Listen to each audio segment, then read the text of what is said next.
إن الحمد لله نحمده ونستعينه ونستغفره ونعوذ بالله من شرور أنفسنا ومن سيئات أعمالنا من يهده الله فلا مضل له ومن يضلل فلا هادي له وأشهد أن لا إله إلا الله وحده لا شريك له وأشهد أن محمدا عبده ورسوله صلى الله تعالى عليه وعلى آله وصحبه وسلم تسليما كثيرا أما بعد فقد قال الإمام البخاري رحمه الله تعالى باب فضل من استبرأ لدينه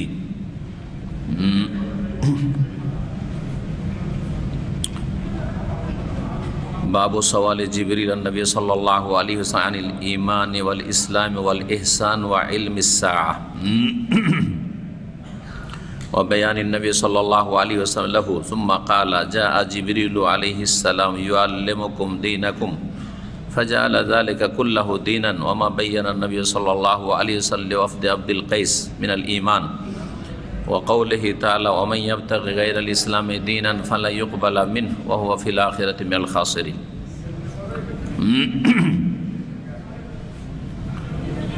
আল্লাহ রাব্বুল আলামিনের যাবতীয় প্রশংসা যে মহান আল্লাহ রাব্বুল আলামিন মানব জাতিকে দিন শেখাবার জন্য প্রিয় নবী মুহাম্মদ রাসূলুল্লাহ সাল্লাল্লাহু আলাইহি সাল্লামকে শেষ রাসূল করে প্রেরণ করেছেন এবং তার কাছে জিবরাইল আলাইহিস সালাম মারফত আসমানি ওহী নাযিল করেছেন।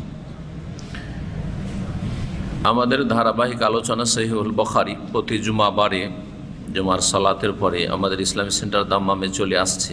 আজকে 8ই জমাদুল আউয়াল 1441 হিজরি মোতাবেক 3রা জানুয়ারি 2020 ইংরেজি মাসের এই নতুন বছরের প্রথম সপ্তাহে আমাদের ধারাবাহিক আলোচনা হচ্ছে ঈমান পর্ব থেকে, পর্ব নম্বর 14। ইনশাআল্লাহ তাআলা আগামীতে আর একটি পর্বে আমাদের কিতাবুল ঈমান বা ঈমানের পর্ব শেষ হবে। আজকে অধ্যায় নম্বর 37 ইমাম বুখারী রাহিমাহুল্লাহ বলছেন বাবু সওয়ালে জিবরিল নবী সাল্লাল্লাহু আলাইহি সাল্লাম। এই অধ্যায় হচ্ছে নবী করিম সাল্লাল্লাহু আলাইহি সাল্লামকে জিবরাইল আলাইহিস সালাম যে জিজ্ঞেস করেছিলেন আনিল ঈমানে ঈমান সম্পর্কে, ওয়াল ইসলামে ইসলাম সম্পর্কে, ওয়াল ইহসানে এবং ইহসান নিষ্ঠা সম্পর্কে, ওয়া ইলমিস সা এবং কিয়ামতের জ্ঞান সম্পর্কে, যে পরকাল বা কিয়ামত আখিরাত কখন হবে, এই প্রশ্নগুলি সম্পর্কীয় যে হাদিসটি ওলামাদের কাছে প্রসিদ্ধ হাদিসে জিবরিল নামে, জিবরাইল আলাইহিস সালামের হাদিস, মানে এমন হাদিস যাতে জিবরাইল আলাইহিস সালাম 5টি প্রশ্ন করেছিলেন। বিস্তারিত যদি বলতে হয় না হলে মূলত 4টি প্রশ্ন রাসূলুল্লাহ সাল্লাল্লাহু আলাইহি সাল্লামকে। উদ্দেশ্য ছিল যে এই প্রশ্নগুলির মাধ্যমে যারা জনগণ সাহাবায়ে কেরাম বসে আছেন তারা দিন শিখতে পারবে। এই উদ্দেশ্যে জিবরাইল আলাইহিস সালাম এসেছিলেন। দ্বীনের মৌলিক বিষয়গুলি, বুনিয়াদি বিষয়গুলি শিখাবার জন্য জিবরাইল আলাইহিস সালাম এসেছিলেন। জ্ঞানী মানুষের জিজ্ঞাসার মাধ্যমে অনেক লোকেরাই জানার সুযোগ পায়। সবাই জিজ্ঞাসা করতেও পারে না গুরুত্বপূর্ণ প্রশ্ন, আর সবাই আবার অনেকে জিজ্ঞাসা করতে পারলেও লজ্জায় জিজ্ঞাসা করে না, অনেকে ভয়ে জিজ্ঞাসা করে না, ভুল হয়ে যাবে, কি হবে না হবে, বিভিন্ন কারণ থাকে অনেকের নীরব থাকার। তো জিবরাইল আলাইহিস সালাম এসেছিলেন যাতে করে এই বিষয়গুলি সম্পর্কে জিজ্ঞাসা করার মাধ্যমে সাহাবায়ে কেরামদেরকে দিন সম্পর্কে শিখাবার ব্যবস্থা করেন। দিন বলছেন জিবরাইল আলাইহিস সালাম যে নবী সাল্লাল্লাহু আলাইহি ওয়াসাল্লামকে জিজ্ঞাসা করেছিলেন ঈমান সম্পর্কে, ইসলাম সম্পর্কে আর ইহসান সম্পর্কে। এই 3টি বিষয়কে আকীদার ভাষায় বলা হয় মারাতিবুদ্দিন, দিনের স্তরসমূহ। কেউ যদি আপনাদেরকে জিজ্ঞাসা করে এগুলি জানতে হবে, আমাদের দেশের মুসলিমরা কি অনেক আলেম সমাজও হতভম্ব যদি জিজ্ঞাসা করেন, কারণ আকীদা তাওহীদ ভালো করে পড়া হয় না। সেই জন্য দিনের স্তর কয়টি এবং কি কি, ও তো অধিকাংশ লোক চুপ হয়ে যাবে, কিছু বলবে না। দিনের স্তর আবার কি জিনিস? দিনের স্তর হচ্ছে কয়টি? 3টি। 6টি না, কে 6টি বলল? হ্যাঁ, তিনটি দিনের স্তর হচ্ছে তিনটি: ইসলাম, ঈমান আর ইহসান। নিচের দিক থেকে যদি যান আর ওপর দিক থেকে যদি আসেন তো ইহসান, তারপরে ঈমান, আর তার নিচে হচ্ছে ইসলাম। জি।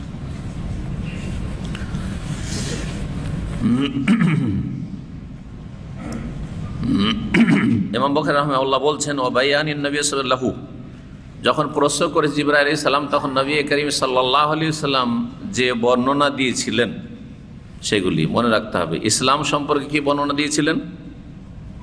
আসছে হাদিস, ইসলামের যে 5টি স্তম্ভ। ঈমান সম্পর্কে বর্ণনা দিতে গিয়ে বলেছিলেন ঈমানের 6টি স্তম্ভ। ইহসান সম্পর্কে বলতে গিয়ে তার 2টি রকুন বা স্তম্ভ বলেছিলেন। জি। সুম্মা কালা, এই কথাগুলি শোনার পরে জিবরাইল ইসলাম শেষখানে বলেছিলেন, বা রাসূলুল্লাহ সাল্লাল্লাহু আলাইহি ওয়াসাল্লাম বলেছিলেন যে জিবরাইল কেন এসেছিল, একে চেনো কি? যা জিবরিল আলাইহিস সালাম, জিবরাইল আলাইহিস সালাম এসেছিলেন। জিবরাইলকে জিবরাইলও বলা হয় আর জিবরিলও বলা হয়, দুটোই কিন্তু আমাদের বাংলা ভাষাভাষীদের মধ্যে জিবরাইলটা বেশি প্রসিদ্ধ। জিবরাইল, ইসরাফিল, মিকাইল, এই 3টা নাম তো ঠিক আছে। জিবরাইল আর মিকাইল কোরআনে কারীমে আছে, ঠিক আছে। ইসরাফিল কোরআনে নাই, কিন্তু সহি হাদিসে আছে। আর এর সাথে মিলিয়ে যে আর এক ফেরেশতার নাম আমাদের দেশীয় নাম, সেটা হচ্ছে আজরাইল। এই নাম কোনো আয়াতেও নেই, কোনো হাদিসেও নেই। কি বুঝলেন? সুতরাং মালাকুল মওতকে, মরণের দায়িত্বশীল ফেরেশতাকেই আজরাইল বলবেন না, এটা বেদাতি কথা। কথা বোঝা যাচ্ছে? এটা অজ্ঞদের কথা, দেখা দেখি কথা, এটা এলম নাই, কোনো হাদিসে নেই। জি। কেউ কেউ বলেছেন যে ইহুদি নাসারাদের কিতাব আছে। তারপরেও একটি ডিকশনারি আছে খ্রিস্টানের লেখা, আরবি ডিকশনারি আল মুনজিদ, ওতে আজরাইল বলেন, ইসরাইল বলেছে। ইসরাইল আইন দিয়ে, আজকালকার ইসরাইল হচ্ছে হামজা দিয়ে, ইসরাইলকে ইসরাইল বলছে। এটা হচ্ছে এই ইহুদিদের দেশ, জি, যা মুসলিম দেশ দখল করে, আর ওটা হচ্ছে ইসরাইল আইন দিয়ে। তো আজরাইল নাম খ্রিস্টানদের কিতাবও নাই। ওটা বোঝা গেছে? ওদের কাছ, তাহলে খ্রিস্টানদের কাছ থেকে বা ইহুদিদের কিতাব থেকে, আহলি কিতাবের কিতাব থেকে নেওয়া, আর ওই ইসরাইলটাকে আজরাইল করে দিয়ে আমার দেশের বক্তারা বলে থাকে। আর জনগণ তো বক্তাদের কাছ থেকে দিন শিখে, সুতরাং সঠিক দিন পায় না। কারণ শুধু বক্তাদের কাছ থেকে আলেম যদি না হয়, তো ওদের কাছ থেকে সঠিক দিন শিখতে পারবে না। জি। বক্তারা অধিকাংশ শিরক মুক্ত নয়, অধিকাংশ বেদাত মুক্ত নয়, আর বিভ্রান্তি কথা মুক্ত নয়। জি। কিচ্ছা কাহিনী বলতে গিয়ে কি থেকে কি বলে ইসলামের আসল প্রতিনিধিত্ব করে না, বা আসল সঠিক ইসলামটা কোরআন সুন্নাহ ভিত্তিক মানুষকে শিখাইতে পারে না বা শিখায় না।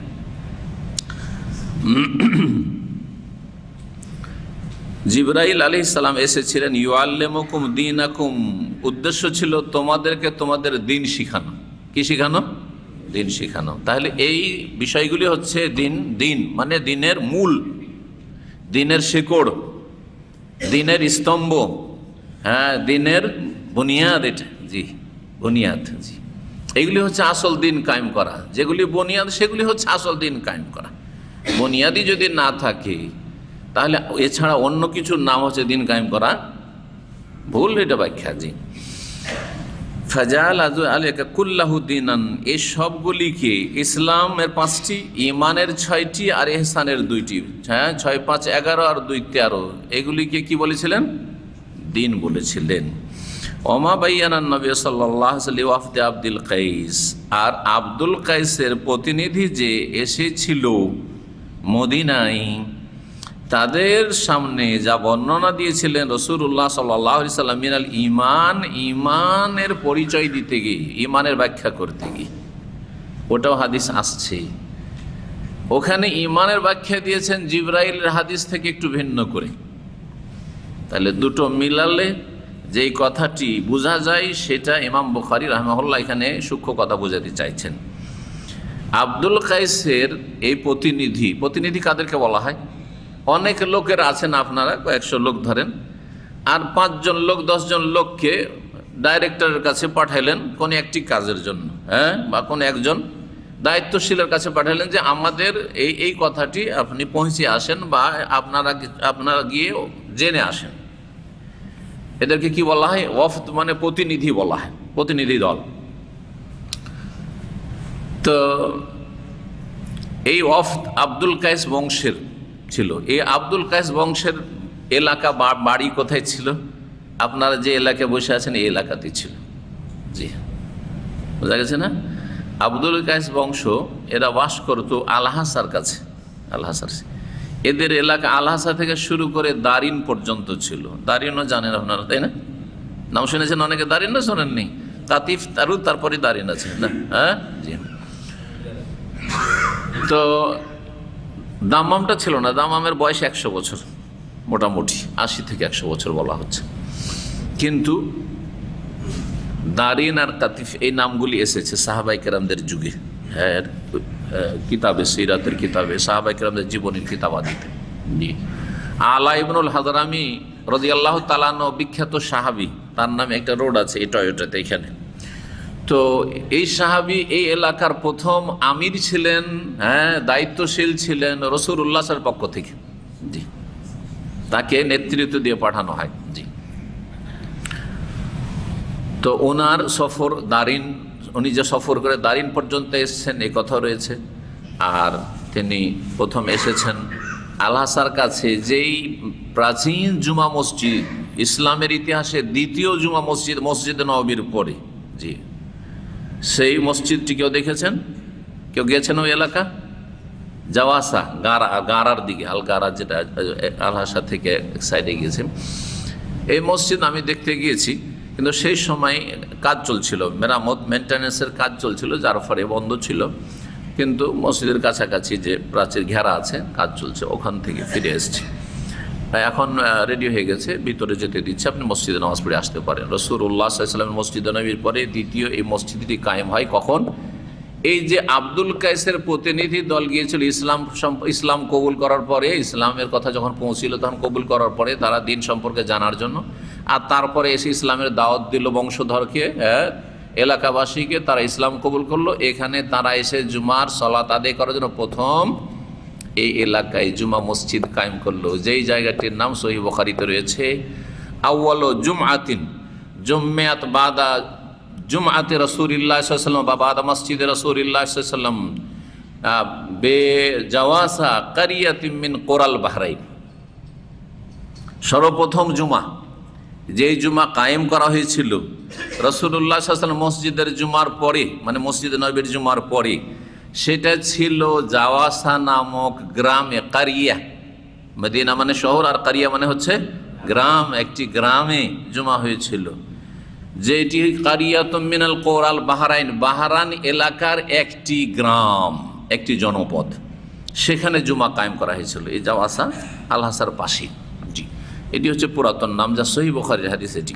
জি, এই হাদিস থেকে অনেক কিছু শেখা যায়, আলোচনাতে কিছু আসে। তার মধ্যে একটা গুরুত্বপূর্ণ ফিকহের মাসালা শিখে নেন, সেটা হচ্ছে জুমা যেমন শহরে চলবে তেমনই গ্রামে চলবে, ঈদ যেমন শহরে চলবে তেমন গ্রাম অঞ্চলেও, যেখানে মুসলিমরা বসবাস করে সেখানেও ঈদ আর জুমা দুটোই চলবে। কথা বোঝা গেছে না? এটাই হচ্ছে অধিকাংশ ফুকাহায়ে কেরামদের মত, আর এটি হচ্ছে মুহাদ্দিসিনদের মত, আর এটি হচ্ছে কোরআন এবং হাদিস ভিত্তিক মত। দলিল এই হাদিস যে জুমা কায়েম হয়েছিল ইসলামের ইতিহাসে দ্বিতীয় জুমা শহরে নয়, গ্রামে। মদিনা ঠিক আছে শহর, নবী সাল্লাল্লাহু আলাইহি ওয়াসাল্লাম থেকে শহর মদিনা, হ্যাঁ, কিন্তু এটা তো শহর ছিল না, এটা কি ছিল? কারিয়া, গ্রাম ছিল। তাহলে গ্রামেও জুমা কায়েম হয়েছে। সুতরাং ঢাকা শহরে, রাজশাহী শহরে, চিরাং শহরে যেমন জুমা পড়বেন, তেমন আপনার পল্লী গ্রামও যেখানে মুসলিমরা বাস করে সেখানেও জুমা পড়বেন, ঈদ পড়বেন, আর পড়ছেনও প্র্যাকটিক্যালি। কিন্তু হানাফি মাযহাবের ফতুয়া, হেদায়া বেকায়ের কি ফতুয়া আছে যে গ্রামে শহর ছাড়া জুমাও চলবে না, ঈদ চলবে না, ঈদও নেই, জুমা নেই। ফেকাতে ফতুয়া এটাই আছে। ফতুয়া আলমগিরি আর অন্যান্য ফতুয়াতে এইগুলিই আছে, স্বামী সব এই ফতুয়ায় আছে। যখন ফতুয়া হচ্ছে ফেকার যে জুমার ঈদ নেই গ্রামে, আর তারপরেও জুমা পড়ছেন, তাহলে জুমা কবুল হবে কি হবে না সন্দিহান হানাফি ভাইয়েরা, হানাফি ওলামারা। যখন সন্দিহান ও দ্বিধাদ্বন্দ্বে বেচারারা আছে যে জুমা আমাদের হইল কি হইল না, তখন একটা বিদাত চালু করলো শূন্য স্থান পূরণ করার জন্য, যে যদি আল্লাহ বলে যে তোদের গ্রামে জুমা হয়নি, তাহলে কি করব, একটা জোহর পড়ে রাখি, যে জোহরটার নাম পাকিস্তান ইন্ডিয়াতে উর্দু ভাষীরা বলে এহতিয়াতি জোহর, আর বাংলা ভাষীরা বলে আখেরি জোহর। শুনেছেন না শোনেননি? আখেরি জোহর, এই আখেরি জোহরের ইতিহাস বুঝতে পারলেন? তাহলে এই জোহর পড়া, জুমার দিনে একটা জোহরের 4 রাকাত পড়া, আখেরি জোহর জুমার নামাজের পরে, এটা একটি বেদাত। চালু হলো কোত্থেকে? একটি ভুল ফতোয়ার ওপর ভিত্তি করে। ভুল ফতোয়া কি? যে গ্রামে জুমা নেই। তো বাবা যদি জুমাই না থাকে তো পড়িও না, আর পড়বেও, আবার সন্দেহ থাকবে কবুল হইলো কি হইলো না। বলছে আল্লাহ যদি কবুল না করে তো কি করব, এই জোহরকে রিপ্লেস করে দেবো। বলে যে আল্লাহ জুমা যদি কবুল না করো তো এই যে জোহর নিয়ে নাও। কথা বোঝা গেছে? হাস্যকর এগুলো হচ্ছে। না না, মোটেই চলবে না, এগুলো বেদাত করবেন না, আর ভুল ফতোয়া দেবেন না। এখানে একটা ভুল ফতোয়া, আর ভুল ফতোয়ার কারণে বেদাত চালু হয়েছে। আলেমরা বেদাত চালু করেছে, জনগণ চালু করেনি, বেদাত আলেম সমাজই চালু করেছে। জি, আল্লাহ যেন হক বুঝার তৌফিক দান করেন এবং হক মেনে চলার তৌফিক দান করেন। আমাদের কাছে দলিল আছে যে শহরে জুমা হয় মদিনা, আর গ্রামে জুমা হয় এখানে আলহাসার পাশে যে গ্রাম ছিল জাওয়াসা, ওইখানে জুমা হয়েছে। সুতরাং আমরা জুমা শহরেও পড়বো আর গ্রামেও পড়বো, কোনো সন্দেহ না। আমাদের জুমা শহরেও কবুল হয়, গ্রামে বাস করি গ্রামেও কবুল হয়। কথা বোঝা গেছে? বাস জুমা মসজিদ হইতে হবে, মাঠে ঘাটে জুমা না। একটা ভুল আছে, ভুল কিন্তু আমি সবারই ধরি, ওই জন্য সবাই আমার উপর রাগ করে। আহলে হাদিসদেরও ভুল ধরতে ছাড়ি না আবার আমি। কথা বোঝা গেছে না? আমাদের বেশ কিছু আহলে হাদিস ওলামা যারা মদিনায় পড়েনি, তাদের একটি ফতোয়া বা আমলে ভুল আছে। তারা যেখানে সেখানে মাঠে ঘাটে ভুল জমা পড়িলে, জলসার মাহফিল আছে বা মাহফিল ইজতেমা চলছে, ওইখানে জুমার মসজিদ নেই, কিচ্ছু নেই, ওই এমনি জুমা হয়ে গেল। শুধু তাই নয়, পিকনিক করতে গেছে একবার, এই যে এখানে আপনার একটা জায়গা আছে, আপনার নাবিয়া পার হ্যাঁ ওইদিকে একটা জায়গা আছে, ভাই কি জায়গাটার নাম, হ্যাঁ আবু মান, অনেক মাজরা আছে ওই এলাকায়। যখন খাবজির দিকে যাবেন তখন আবু মান একটা এলাকা আছে, মাজরা। আজকে থেকে প্রায় 14-15 বছর আগে আমাদের ইসলামী সেন্টার থেকে আমরা একটা শিক্ষা সফরের ব্যবস্থা করেছিলাম। আমিও ছিলাম, শিক্ষা সফরে ভাইদেরকে নিয়ে গেলাম, মাশাআল্লাহ, 2-3টা গাড়িতে, মানে 100 লোক। যাওয়ার পরে আমি বললাম যে দিনই প্রোগ্রামও হবে, আর ওখানে খাওয়া দাওয়া হবে পিকনিকের মতো, আর তারপরে একটু খেলাধুলা হবে, সবই হবে, ঠিক আছে। জুমাবার ছিল, এইরকমই জুমাবার ছিল। তাই আমি বললাম যে চলেন জুমা পড়ে আসি। তা আমি তো চলে গেলাম, আর আমার সাথে অনেক ভাইরা বাস গেল। আবু মান শহর পাশে আছে, সুন্দর জুমা মসজিদ আছে, মাত্র 4-5 কিলোমিটার, যেখানে গাড়ি আছে আমাদের কাছে 5 কিলোমিটার দূরে জুমা পড়ে চলে আসলাম। অন্য 2-1 শেখ ছিল, তারা ওই দেশি আহলে হাদিস ফতোয়ার উপর আমল করে ওই মাজরার জঙ্গলে ওইখানে জুমা পড়ে নিল। আরে ভুল, এটা ফতোয়া। এইরকম জুমা নেই। জুমার জন্য জুমা মসজিদ হইতে হবে, মুসলিম যদি সরকার হয় তাহলে মুসলিম সরকারের স্বীকৃত হইতে হবে যে জুমা মসজিদ এটা এরকম হওয়া উচিত, এটাই ঠিক। জি, সৌদি আরবে এরকম আমল আছে, মাঠে ঘাটে জুমা নেই। এইরকম ফতোয়া কোনো শেখের নাই, না শেখ ইবনে বাজের আছে, না ইবনে উসাইমিনের আছে, না আলবানির ফতোয়া দেখাতে পারে। 3 জন পৃথিবীর সবচেয়ে বড় আলেম এই যুগে, যাদের কাছ থেকে যারা এলেম শিখবে না তারা সহি আকীদা মানহাজ পাবে না। জি হ্যাঁ, তাদের ফতোয়াতে এমন কিছু নেই যে মাঠে ঘাটে বন জঙ্গলে মরুভূমিতে আমরা 50 জন আছি, যাচ্ছেন ওমরাতে, আর গাড়ি খারাপ হয়ে গেল, চলো ভাই এই মাঠে মরুভূমিতে আমরা কি করি, জুমা পড়িনি। না, এরকম কোনো জুমা নেই। সফরে হন অথবা মকিম হন, সফরে হন অথবা মকিম হন। তো মকিম এটা, এই যে আপনি পিকনিক টিকনিক করতে মাঠে ঘাটে গিয়েছেন, আপনি এখান থেকে হাফ মন গেছেন, ধরেন 25-50 জন 100 জন, আর ওখানে গিয়ে আবার জুমাবারে সারাদিনের জন্য আমরা এসেছি শিক্ষা সফরে, ওখানে জুমা পড়া শুরু করে দিবেন? না, ঠিক নয়, এটা ভুল, ওইটা ফতোয়া। তা বুঝতে পারছেন না? তাহলে ব্যালেন্সটা ঠিক রাখতে হবে। গ্রামে জুমা হবে, শহরে জুমা হবে। যারা বলছে গ্রামে জুমা হবে না, হানাফি ফতোয়া, ওইটাও ভুল। এইরকম আমাদের দেশে কিছু আহলে হাদিস আলেমরা যে ওই আগে থেকে ফতোয়া দিয়ে আসছে আর আমল করে আসছে, যেখানে সেখানে প্যান্ডেল লাগিয়ে ওইখানে জুমা পড়া শুরু করে দিল, এটা ভুল। অথবা কোনো জায়গায় গেল, 25-50 জন আছে, ওইখানে একজন খুতবা দেওয়া শুরু করলো, জুমা পড়ে নিল, এটাও ভুল। জি, আল্লাহ যেন আমাদেরকে কোরআন সুন্নাহর অনুসরণে তৌফিক দান করেন।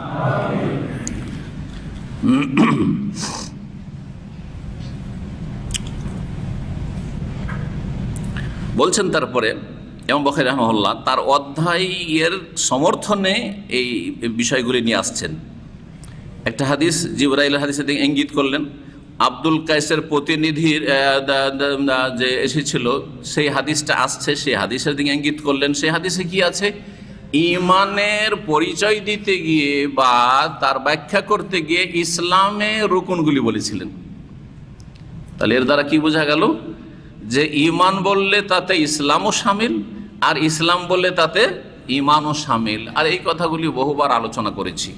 এমন কোন লোক হতে পারে না যে এই লোকটা মুসলিম কিন্তু মুমিন নয়, হ্যাঁ, আর বা এই লোকটা ইমানদার মুমিন কিন্তু মুসলিম নয়, না, হলে দুটোই আছে, আর না হলে মুসলিমই নাও। কথা বোঝা গেছে? হ্যাঁ, যদি গুনাহ থাকে তাহলে বলো মুসলিম মুমিন কিন্তু ফাসিক, গুনাহগার, ফাসিক, পাপিষ্ঠ। ওয়াকাউলিহি তাআলা, মহান আল্লাহর বাণী, ওয়ামান ইয়াবতাগি গায়রাল ইসলামি দীনান, ইসলাম ছাড়া অন্য কোনো দিন কেউ যদি তলাশ করে, অন্য কোনো দিনের মাধ্যমে মুক্তি তলাশ করে, যে সবগুলি তো পথ আল্লাহকে পাওয়ার। আজকাল নাস্তিক টাইপের লোকেরা, সেকুলার মাইন্ডের লোকেরা, জেনারেল শিক্ষিত অনেক লোকেরা যাদের ইসলামের জ্ঞান কিছুই নেই, ইসলাম পড়াশোনা করে না, কিন্তু দুনিয়ার শিক্ষায় শিক্ষিত হয়েছে, তারা কিন্তু এই উদাহরণটা দিয়ে থাকে। কি বলে থাকে? যে ধরেন ঢাকা শহর আসবেন, কতগুলি রাস্তা এসে ঢুকছে ঢাকায়, বহু রাস্তা, তাই না? পূর্ব পশ্চিম উত্তর দক্ষিণ চারিদিক থেকে রাস্তার রাস্তা, কেউ বড় রাস্তা দিয়ে ঢুকছে, কেউ ছোট রাস্তা দিয়ে ঢুকছে, না, সবার উদ্দেশ্য হচ্ছে ঢাকা শহরে ঢুকা। ঠিক তেমনি সবার উদ্দেশ্য হচ্ছে আল্লাহকে পাওয়া, সবার উদ্দেশ্য হচ্ছে জান্নাত পাওয়া। সুতরাং সেটা ইসলাম দিয়ে হইতে পারে, আর ইহুদি হয়ে হইতে পারে, খ্রিস্টান হয়েও হইতে পারে, হিন্দু হয়েও হইতে পারে, আর বুদ্ধিস্ট হয়ে হইতে পারে। বাতিল কথা, ভালো করে শোনেন। আল্লাহ বাতিল ঘোষণা করেছেন, দিন আপনি আল্লাহর পালন করছেন, হ্যাঁ, সুতরাং আল্লাহর দিক নির্দেশনা গাইড মোতাবেক আপনাকে ইসলাম বুঝতে হবে আর ইসলাম আমল করতে হবে, দিন বুঝতে হবে, দিন পালন করতে হবে। আল্লাহ কোন দিন কবুল করবেন? একমাত্র ইসলাম। ইসলাম ছাড়া আল্লাহর কাছে অন্য কোনো দিন নেই। এগুলো মানুষের তৈরি করা দিন, হয় মানুষের তৈরি করা দিন, আর না হলে আগে যদি আসমানি দিন থেকে থাকে সেগুলি হচ্ছে মনসুখ, ক্যান্সিল, রহিতকৃত দিন। যেমন বাংলাদেশের, হ্যাঁ, বর্তমান সংবিধান বাংলাদেশের ৭১-এর পরের বিধান। কেউ যদি পাকিস্তানি সংবিধান মানে তাহলে সে দেশদ্রোহী। কেউ যদি বলে তার আগের আমি ব্রিটিশ সংবিধান মেনে চলবো তাহলে দেশদ্রোহী। কেউ যদি বলে মোগলদের সংবিধান মেনে চলবো তো দেশদ্রোহী। কথা ঠিক না? এটা যখন বুঝতে পারছেন, তো কেউ যদি বলে যে আমি জান্নাত লাভ করব ইহুদি হয়ে, তাওরাত মেনে জান্নাত লাভ করব ইনজিল মেনে, জবুর মেনে, তাহলে সে হচ্ছে আল্লাহ দ্রোহী, ইসলাম দ্রোহী। হ্যাঁ, সে আল্লাহর নাফরমান বিরুদ্ধাচরণকারী, সে মুসলিম নয়, সে কাফের। কথা বোঝা গেছে? ওয়ামান ইয়াবতাগি গায়রাল ইসলামি দীনান, ইসলাম ছাড়া অন্য কোনো দিন, পন্থা, জীবন বিধান যদি কেউ তলাশ করে যে তাতেই আমি মুক্তি লাভ করব, সেটি আমার জীবন বিধান, ফালা ইউকবালা মিনহু, কোশ্চিন কালেও তা গ্রহণ করা হবে না তার পক্ষ থেকে। কে গ্রহণ করবেন না? আল্লাহ কবুল করবেন না। যখন আল্লাহ কবুল করলেন না আপনার এই পন্থা, সুতরাং পরকালে কি হয়ে গেলেন? ওয়াহুয়া ফিল আখিরাতি মিনাল খাসিরিন। এই শ্রেণীর লোকেরা যারা ইসলাম ছাড়া অন্য কোনো রাস্তা দিয়ে আল্লাহকে পেতে চেয়েছে, আল্লাহর সন্তুষ্টি অর্জন করতে চেয়েছে, আল্লাহকে রাজি করতে চেয়েছে, জান্নাত পেতে চেয়েছে, তারা পরকালে যেখানে বিচার হবে, হিসাব নিকাশ, সেখানে ক্ষতিগ্রস্ত হবে, জাহান্নামে যাবে। জি, ইসলাম ছাড়া অন্য কোনো পথ নেই। যেমন বর্তমান আপনার দেশের সংবিধান ছাড়া আর অন্য কোনো সংবিধান মেনে চলার কোনো অবকাশ নেই, না হলে আপনি অপরাধী বলে আপনি সাব্যস্ত হবেন। হাদিস নম্বর 50, আবু হুরায়রা রাদিয়াল্লাহু তাআলা আনহু থেকে বর্ণিত, তিনি বলছেন, কানা নবী সাল্লাল্লাহু আলাইহি ওয়াসাল্লাম বারিজান ইয়াওমান লিন্নাস, নবী করিম সাল্লাল্লাহু আলাইহি ওয়াসাল্লাম একদিন জনগণের সম্মুখে প্রকাশ্যে বসেছিলেন। যেমন প্রকাশ্যে আমি বসে আছি, হ্যাঁ, আপনারা সবার সামনে বসে আছেন, মানে কোনো গোপন আলোচনা নয় বা এক দুজন নয়, লোকজন অনেকে বসে আছে, আর নবী করিম সাল্লাল্লাহু আলাইহি ওয়াসাল্লাম মসজিদে নববীতে বসে আছেন। ফাতাহু রাজুলুন, জনৈক ব্যক্তি আসলো, অচেনা ব্যক্তি। ফাকালা, এসে জিজ্ঞেস করলো, এই হাদিসের বাক্যগুলি একটু ভিন্ন ভিন্ন আছে। জিজ্ঞেস করলো মাল ইমান, ইমান সম্পর্কে, কিন্তু যেটা প্রসিদ্ধ হাদিস তাতে আছে আগে ইসলাম সম্পর্কে জিজ্ঞাসা করেছিলেন, হ্যাঁ, তারপরে ইমান সম্পর্কে, তারপরে ইহসান সম্পর্কে। এতে রয়েছে আগে ইমানের কথা। তার মানে বোঝা গেল যে এই হাদিসটা রিওয়ায়াত বিল মানা হয়েছে, অর্থাৎ ভাব অর্থ প্রকাশ করেছেন বর্ণনাকারী, একবার হুবহু যেইভাবে ঘটেছে সেইভাবে বর্ণনা করেননি, কারণ অধিকাংশ হাদিসে আগে ইসলাম সম্পর্কে জিজ্ঞাসা রয়েছে। জি, আর এটা জায়েজ, জি এটা জায়েজ মুহাদ্দিসিনদের জন্য বা হাদিসের বর্ণনাকারীদের জন্য রিওয়ায়াত বিল মানা, অর্থ পেশ করা। শব্দগুলি নবী সাল্লাল্লাহু আলাইহি ওয়াসাল্লামের হুবহু মনে রাখা জরুরি ছিল না, বরং অর্থগুলি প্রকাশ করে দেওয়া, যদি তা অর্থ পাল্টে না যায় তাহলে সেটা নিজের ভাষায় ব্যক্ত করা জায়েজ মুহাদ্দিসিনদের কাছে।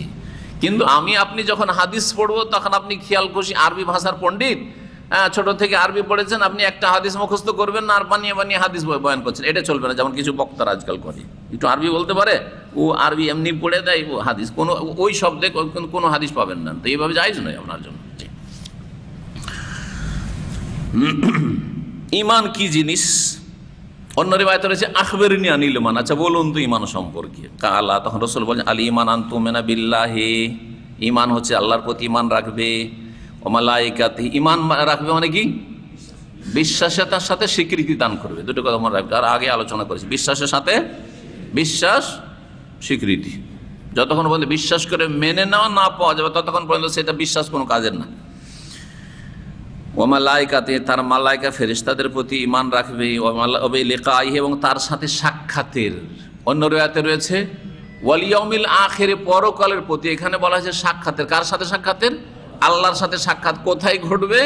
ওই যে পরকালে। তো এখানে লিকা বলে পরকালকে বোঝানো হয়েছে, আল্লাহর সাথে মোলাকাত। ও রসুলিহি, তার রসুলগণের প্রতি ঈমান রাখবে। ও তুমিনু বিল বাস, এখানে কিতাবের কথা বর্ণনাকারী উল্লেখ করেননি নাকি? আচ্ছা, আপনাদের হাদিসে কিতাব নেই, তো কোন রিওয়ায়াতে কিতাবটা ছেড়ে গেছে, কিন্তু কিতাবের কথাও বলেছেন রাসূলুল্লাহ সাল্লাল্লাহু আলাইহি ওয়াসাল্লাম, 6টি বলেছেন। ও তুমিনু বিল বাস, এখানে বর্ণনাকারী বলতে গিয়ে ওই আখিরাতকে দুটো শব্দ দিয়ে বুঝিয়েছেন, একটা তো সাক্ষাৎ আল্লাহর সাথে, আর আরেকটা হচ্ছে আল বাস মানে পুনরুত্থান।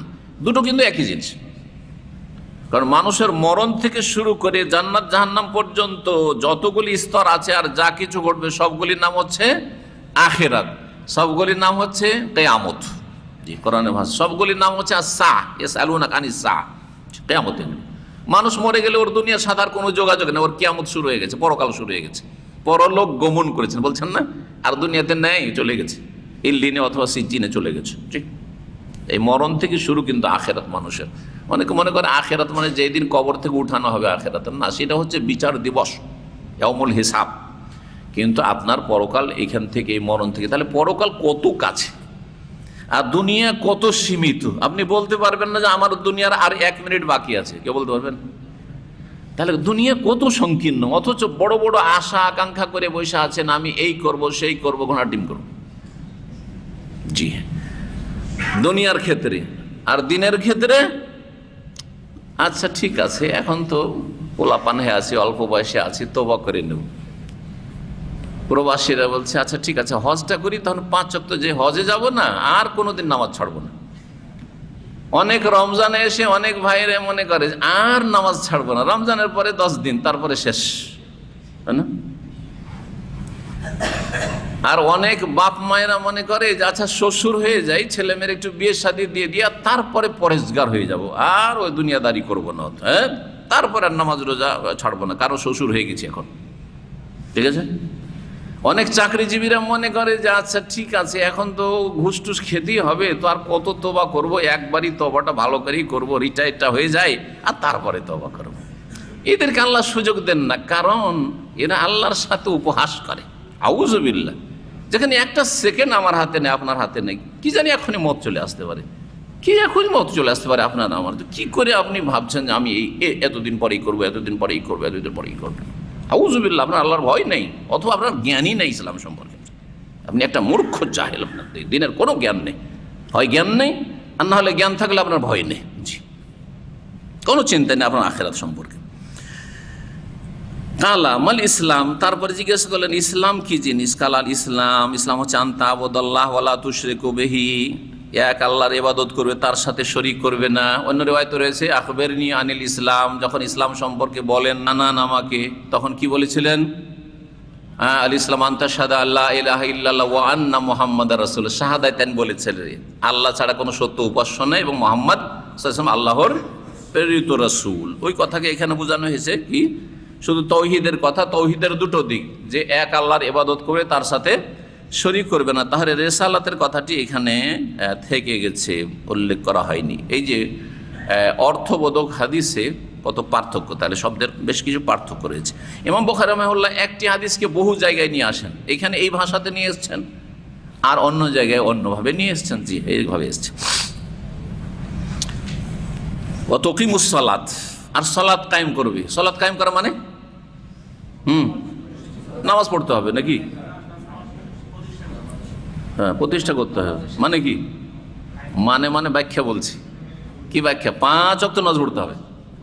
সালাত কায়েম করা মানে এই নয় যেমন আজকালকার আমাদের সমাজের লোকেরা, ভাই ওই লোক নামাজ পড়ে, আরে আপনি নামাজ পড়েন, কি বলেন আমি নামাজ পড়বো না, মানে আমি মুসলিম না, নামাজ পড়ি। মানে মাঝে মধ্যে 1-2 ওয়াক্ত যে পড়ে ওইটাই ওর নামাজি হওয়া। না না না, এই নামাজ আল্লাহ চান না। এই নামাজ আপনাকে মোবারক হোক, আল্লাহ নেবেন না এই নামাজ। আল্লাহ বলছেন 5 নামাজ পড়তে হবে, 5 ওয়াক্ত, টাইম ভাগ করে দেওয়া হয়েছে, সময় নির্ধারণ করা হয়েছে, শুরু শেষ, এবং 17 রাকাত নিতে হবে, 17 রাকাত দিতে হবে আল্লাহকে। কথা বোঝা গেছে না? তারপরে সুন্নত নফল কত কি পড়বেন ওইটা আপনার ব্যাপার, কিন্তু 17 রাকাতে কম করা চলবে না। যেমন 17 রাকাতে ফরজ হিসাবে বেশি করা চলবে না। ওয়াল্লাহি লা আযীদু আলা হাযা ওয়ালা আনকুস, এতে কম বেশি করা যাবে না, এটা আল্লাহর দিন। যেমন 30-29 রোজাতে কম বেশি চলবে না, যেটা পারলাম রাখলাম, বাকি রাখলাম না, চলবে নাকি? চলবে না। আমার যাকাত 1 লাখ টাকা আসে, এত টাকা দিতে পারবো না, যে 50,000 দিলাম, চলবে না? চলবে না, ঠিক ওই রকমই চলবে না। হজের আমার কাছে সময় নেই, আরাফা পর্যন্ত থাকলাম, তারপরে চলে আসলাম, চলবে নাকি?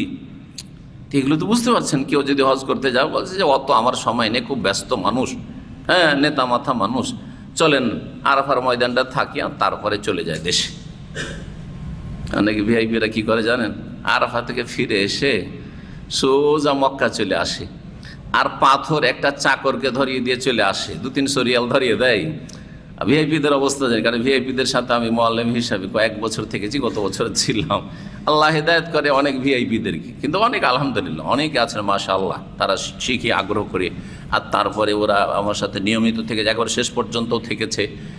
কিন্তু অনেকে আছে তাদের হজ মনে করে যে পয়সা আছে, এগুলো ট্যুর, অসুবিধা কি, বিভিন্ন জায়গায় ইউরোপ আমেরিকা ঘুরছি, সারা দুনিয়া ঘুরছি, চলে একবার মক্কাও ঘুরে আসি, আর কিচ্ছু না, ইবাদত না। যার ফলে খেল তামাশা করে।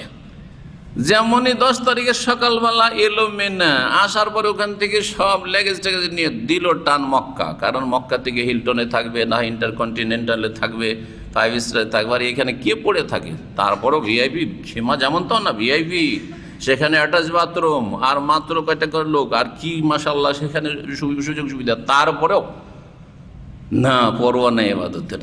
দিনের ক্ষেত্রে হয় অজ্ঞতা, আর না হলে বেপরোয়া হয়ে যাওয়া, পরোয়া না করা, আরে যা পারলাম করলাম, অসুবিধা কি?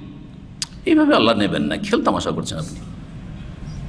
আর আসলো না, 100, 200, 300 পর্যন্ত ধরিয়ে দিল, 3 দিন পাথর মেরে দিবি। ওই যে কর্মচারী বিভিন্ন মক্কার লোকগুলো আছে, থাকে এদিক সেদিক ঘুরে, ওদেরকে 300 রিয়াল ধরিয়ে দিল, আমার পাথরটি মেরে দিস। তো রাত কে থাকবে এখানে এতে মেনাতে? বলছে যে এগুলো সব সুন্নাত, কারণ ওর সুবিধাবাদী। হ্যাঁ, কোন মজহাবে হালকা করা হয়েছে, বাস তলাশ করো যে কোন মজহাবে সুন্নাত বলা হয়েছে, কাজ হয়ে গেছে। সুন্নাত মানে জবাই করো, সুন্নাত মানে কি? জবাই করো। সুন্নাত মানে ছাড়ো, আর মাকরু মানে করো। এটা আমাদের দেশীয় ইসলাম। বিদাতীরা মাকরু বানিয়েছে হারামকে, কিসের জন্য? করার জন্য, হারাম কাজ করার জন্য। আর ফরজ ওয়াজিবকে সুন্নাত বানিয়েছে কিসের জন্য? ছাড়ার জন্য। বুঝতে পারলেন না? এর উদাহরণ হচ্ছে দাড়ি, ওয়াজিবকে সুন্নাত বানিয়ে দিয়ে জবাই করছে। মেলা আছে, তার মধ্যে এই হজের এগুলো, এইটা একটা।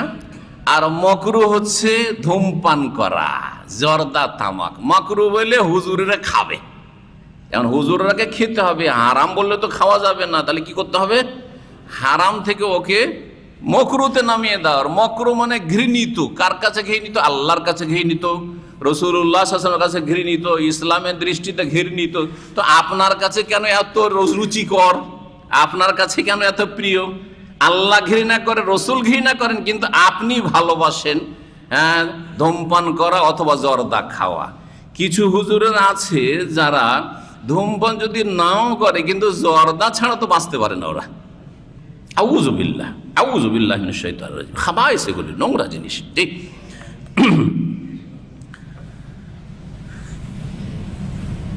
সালাত কায়েম করে 5 ওয়াক্ত। তুআদ্দিস যাকাত আল মাফরুজা, ফরজ যাকাত দিতে হবে।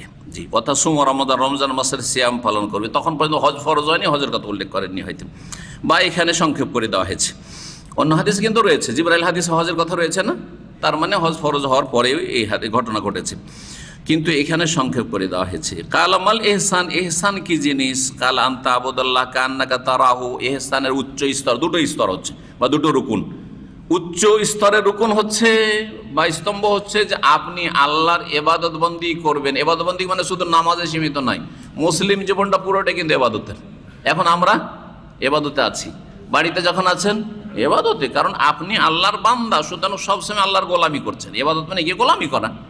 তো একজন মুমিন মুসলিম সবসময় আল্লাহর গোলামি করে। কখনোই কথা ভাববেন না যে বিশেষ বিশেষ সময়ে আমরা এবাদত করি, যখন জিকির আজকার করছি তখন এবাদত, আর ওটা হচ্ছে এবাদতে মাহাজা মানে খালেস এবাদত। কিন্তু মুসলিম জীবনটা পুরোটাই এবাদতের জিন্দেগি। বুঝতে পারছেন না আমার কথা সহজ ভাষায়? সুতরাং আপনাকে বাড়িতে থাকলেও আপনাকে জায়েজ সীমানাতি থাকতে হবে। বাড়িতে থাকলে আপনার হারাম করা চলবে, হারাম দেখা চলবে, ওয়াজিব ছাড়া চলবে, স্ত্রীর সাথে খারাপ আচরণ করা চলবে, ছেলে মেয়েদের উপরে জুলম অত্যাচার করা চলবে, কারো হক নষ্ট করা চলবে, বাপ মায়ের সাথে ভাই বোনদের সাথে খারাপ আচরণ করা চলবে। তাহলে তো এটার নামই তো ইবাদত। আমি সব ইসলাম মেনে চলছি, এখানে পরিবারেও ইসলাম মেনে চলছি, আমি সমাজেও ইসলাম মেনে চলছি, আমি ভাইদের সাথে বসে আছি এখানে ইসলাম মেনে চলছি, আমি আদালতে বসেছি বিচারপতি, সেখানে ইসলাম মেনে চলছি। এবাদতে আছেন আপনি, আপনি ডিউটি করছেন সেখানে এবাদতে আছি, কারণ এখানে আমি হালাল রুজি নেব, সুতরাং আমার সময় দেব, তার এগনিস্টে তার বিনিময়ে পয়সা নেব। এবাদতে আছেন আপনি, আপনি রাষ্ট্রপতি প্রধানমন্ত্রী, সুতরাং আপনি এবাদতে আছেন, আপনি দেশে দায়িত্ব পালন করছেন। এই দায়িত্ব যদি দায়িত্বহীনতা হয় তো কিয়ামতে ফাঁসতে হবে। সমস্ত ইবাদত, সারা জীবনটাই মুসলিমের ইবাদত, সারা জীবনটাই হচ্ছে ইবাদত। জি, এই জন্য আল্লাহ বলছেন ওয়াবুদ রাব্বাকা, রবের ইবাদত করতেই থাকো, চালিয়ে যাও, হাত্তা ইয়াতিয়াকাল ইয়াকিন, মওত আসা পর্যন্ত। তাহলে কোনো সময় বিরতি নেই যে এই সময় আমি ইবাদতে নেই, ফিরি আছি, না না, কখনো ফিরে না। হারাম করার জন্য ফিরি না আপনি, হ্যাঁ, আর ফরজ ওয়াজিবে আপনি ঘাটতি করার জন্য ফিরি না। হ্যাঁ, কিছু সময় আছে যেই সময়গুলিতে খাস খাস বিশেষ এবাদত নেই, কিন্তু আম এবাদতের জিন্দেগি আপনার পুরোটাই। তো এবাদত করবে মানে জীবন কাটাবে তুমি এইভাবে যে কান্নাকা তারাহু, আল্লাহর এবাদত করছেন যেন আপনি আল্লাহকে দেখছেন। ঘরে থাকেন, বাইরে থাকেন, রাস্তাঘাটে থাকেন, দোকানপাটে থাকেন, আর আপনি দিনের মজলিসে থাকেন, আর নামাজের ভিতরে থাকেন, বাইরে থাকেন, রোজার অবস্থায় থাকেন, বেরোজাই থাকেন, আপনি যেখানেই থাকেন না কেন, যেই সময় থাকেন না কেন, যেন আপনি আল্লাহকে দেখতে পাচ্ছেন। তাহলে আপনার আখলাক, চরিত্র, চাল চলনের কোয়ালিটি কত সুন্দর হবে। আল্লাহকে দেখতে পাচ্ছেন আপনি, ধরে নেন তো যে আল্লাহকে দেখতে পাচ্ছেন। আল্লাহকে দেখা তো বাদ দেন, হঠাৎ করে রাসূলুল্লাহ সাল্লাল্লাহু আলাইহি ওয়াসাল্লাম হাজির, এখানে যদি এই অবস্থায় হাজির না, যারা নবীকে হাজির নাজির বলে শিরকি আকীদা, ভালো করে বুঝেছেন, কিন্তু ধরে নেন বললাম, হ্যাঁ, ধরা হয় কি না? ধরে নেন যে রাসূলুল্লাহ সাল্লাল্লাহু আলাইহি ওয়াসাল্লাম এখানে চলে এসেছেন, তাহলে আপনাদের অবস্থাটা কেমন হবে বলেন দেখি? কেমন হবে আপনাদের প্রতিক্রিয়া, কেমন হবে আপনাদের আবেগ, কেমন হবে আপনাদের ইমানের অবস্থা, কেমন হবে আপনাদের আখলাক, চরিত্র, আমলের অবস্থা? তাহলে চিন্তা করেন, রব যেন আপনি দেখছেন তাকে, এইরকম ইমান তৈরি করা, এটা হচ্ছে ইহসানের উচ্চ স্তর। তাহলে এটা ইসলাম ইমানের পরে অনেক উচ্চ স্তর। সব সময় যেন আল্লাহকে আপনি দেখতে পাচ্ছেন, আল্লাহকে দেখলে যেমন অবস্থা আপনার হয় সেইভাবে আপনি জীবনযাপন করুন।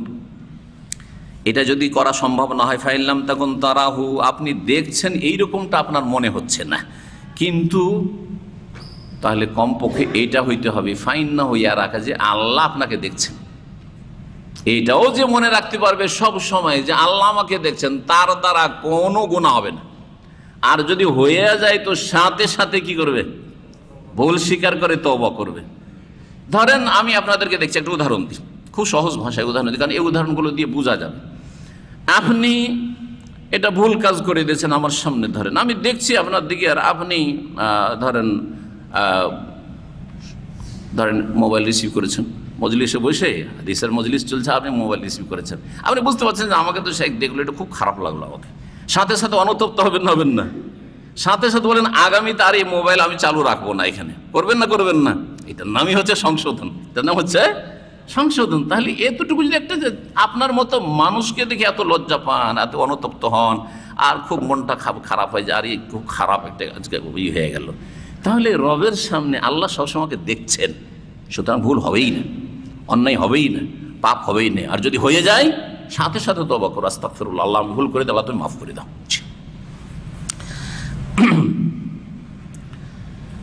তারপরে বলছেন মাতাসাত, ওই লোক জিজ্ঞাসাকারী, কিয়ামত কখন হবে? কালামাল মাসুল আনহাবি আলামিনা সাইল, জিজ্ঞাসা যাকে করা হয়েছে তিনি জিজ্ঞাসাকারীর চাইতে বেশি জানেন না। তার মানে যেই লোক জিজ্ঞাসা করছে জিবরাইল, তার চাইতে বেশি রাসূলুল্লাহ জানছেন না। সবচেয়ে শ্রেষ্ঠ ফেরেশতা আর সবচেয়ে শ্রেষ্ঠ রাসূল, দুইজনই জানছেন না। তাহলে আমরা কি করে জানবো? তাহলে আমাদের দেশের কিছু আলেম সমাজ যে বলছে 2019 ইমাম মেহেদি চলে আসবে, গেল 2019 মেহেদি এলো না। কিছু লোকেরা জানেন মেহেদি নিয়ে খুব তাদের কৌতূহল, কেন? এরা হচ্ছে অলস, এরা হচ্ছে ওয়াকেজো, ফালতু লোক। এরা মনে করে যে আমাদের কিছু করা লাগবে না, সব ইমাম মেহেদির ওপর ইক্তেদায় তো বেহাজাল ইমাম, আমাদের কিছু করণীয় নেই। ইমাম মেহেদি আসলে সারা দুনিয়া ঠিক করে দিবে, আর আমরা আয়েশা আরামে খাবো, আর সারা দুনিয়াতে ইসলাম কায়েম করে নেব। না আমার কোরবানি দেওয়া লাগবে, না আমার মেহনত করা লাগবে, আমি নাকে তেল দিয়ে ঘুমাবো, আর হারাম হালাল সব খাবো, পাপ করব, ইমাম মেহেদি এসে সারা দুনিয়াকে ঠিক করে দিবে। এটা চলবে? নবী সাল্লাল্লাহু আলাইহি ওয়াসাল্লাম আশা করে বসেছেন না? বদর ওহদ করেছেন, কষ্ট করেছেন, সফর করেছেন, কত ঝুঁকি নিয়েছেন, কত বালা মুসিবত সহ্য করেছেন। এত সহজ নয় যে আপনি ইমাম মেহেদির আশা করে বসে, খবরদার নয়। ইমাম মেহেদির দিকে মানুষ ধান্দাই করবে না, যখন আসার আসবে। কিন্তু কথা হচ্ছে ইমাম মেহেদির আশাতে বসে থাকবো আর আমার দায়িত্ব পালন করব না, এটা ভালো মুসলিমের পরিচয় নাই। ভালো মুসলিমের পরিচয় হচ্ছে আমার কাজ আমি করে যাব, আল্লাহর কাজ আল্লাহ করবে। আল্লাহ কখন ইমাম মেহেদিকে পাঠাবে না, তাকে দিয়ে তাজদীদ আর সংস্কার করবেন, সেটা আল্লাহর কাজ। কিন্তু আমার কাজ, আমার যতটা ক্ষমতা আছে আমি করবো, এটা করে যেতে হয় আপনাকে। যখন বললেন যে না কিয়ামত সম্পর্কে তো তোমার চাইতে বেশি আমি জানি না, সাউখবিরু কান আশরাতিহা, তাহলে তার আলামতগুলি, লক্ষণগুলি সম্পর্কে আপনাকে জানিয়ে দেব বা তোমাকে জানিয়ে দেব। একটি হচ্ছে ইজা ওয়ালাদাতিল আমাতু রাব্বাতাহা, যখন দাসী তার মনিবকে, মালিককে ভূমিষ্ঠ করবে। দাসী যখন মনিবকে কি করবে? জন্ম দেবে বা ভূমিষ্ঠ করবে। যে দাসী পেট থেকে তার মালিক পয়দা হচ্ছে, মালিক জন্ম নিচ্ছে, কেমন কথা? জি হ্যাঁ, বিভিন্ন অর্থ করা হয়েছে। একটি হচ্ছে যে মাকে কিয়ামতের কাছাকাছি সময়ে মায়ের সাথে দাসীর মতো পাপীরা আচরণ করবে, খারাপ ছেলে মেয়েরা বদ আচরণ করবে মায়ের সাথে, এমন যে মাকে বাপকে দাস দাসীর মতো মনে করবে। জি, করছে না অনেকে? কাজের ছেলে মেয়েদের সাথে যে খারাপ আচরণ করে, সে বুড়ি মা, তাকে একাই জুদা করে দিয়েছে, আলাদা হয়ে গেছে স্ত্রী, খেতে দেয় না তাকে। অথবা সাথে রাখলে স্ত্রী শুয়ে থাকে আর ওই বুড়ি মাকে কাজ করায়। আমার কাছে বউ খবর আছে, বড় বড় পয়সাওয়ালা পরিবারের বউ, অনেক শিক্ষিতা, সে কাজ কাম করবে না, বিয়ে দিয়ে নিয়ে এসেছে ছেলের। সুতরাং ওই বুড়ি মানুষ বেচারা সকালে নাস্তা তৈরি করছে, খাবার তৈরি করছে, সব কিছু করছে, ঝাড়ু দিচ্ছে, এই করছে, আর এই স্ত্রী বসে আছে, আমোদ ফুর্তি করছে, টিভি নিয়ে বসে আছে। আজকাল টিভিরও দরকার নেই, আজকাল মোবাইল নিয়ে বসে আছে। কেমন লক্ষণ? এইটি দাসীর মতো আচরণ। এটা সবচেয়ে ভালো তাফসীর এই এই এই বা ব্যাখ্যা এই অংশটুকুর। দ্বিতীয় অংশ হচ্ছে যে বাস্তবেই হবে, বাস্তবেই দাসী তার মনিবকে কি করবে, জন্ম দেবে। কেমন করে? এত যুদ্ধ হবে, এত মারামারি হবে, আর এত মানুষ ঘর বাড়ি থেকে দেশ থেকে উচ্ছেদ হবে যে কেউ কারো সাথে পরিচয় রাখবে না, কে কোথা থেকে কোন জায়গায় চলে গেল, অপরিচিত হয়ে গেল। যার পেট থেকে জন্মেছিল ভাগ্যচক্রে, তার সাথে কোথাও দেখা সাক্ষাৎ হয়ে গেল আর তাকে বিয়ে করে ফেললো, এরকম ঘটনা ঘটবে। যখন মানুষ খুব বেশি হতাহত হবে তখন এইরকমই তো মানুষ ছিন্ন ভিন্ন হয়ে যাবে। আত্মীয় স্বজন কোথায় বাপ গেছে, কোথায় মা গেছে, কোথায় ছেলে মেয়ে গেছে, কেউ কারো খোঁজ খবর রাখেন। আল্লাহু আকবার। আল্লাহ যেন আমাদের হেফাজত করেন, আর এই রকমের ফিতনার আগে যেন আল্লাহ আমাদের দুনিয়া থেকে নিয়ে নেন। আল্লাহ যেন আমাদের হেফাজত করেন। জি, এই যে মিল্ক ব্যাংক তৈরি হচ্ছে, এই মাসলা আসার পরে আমি এই হাদিসটাকে মিল্ক ব্যাংকের উপর ফিট করেছি। মিল্ক ব্যাংকে কি হচ্ছে?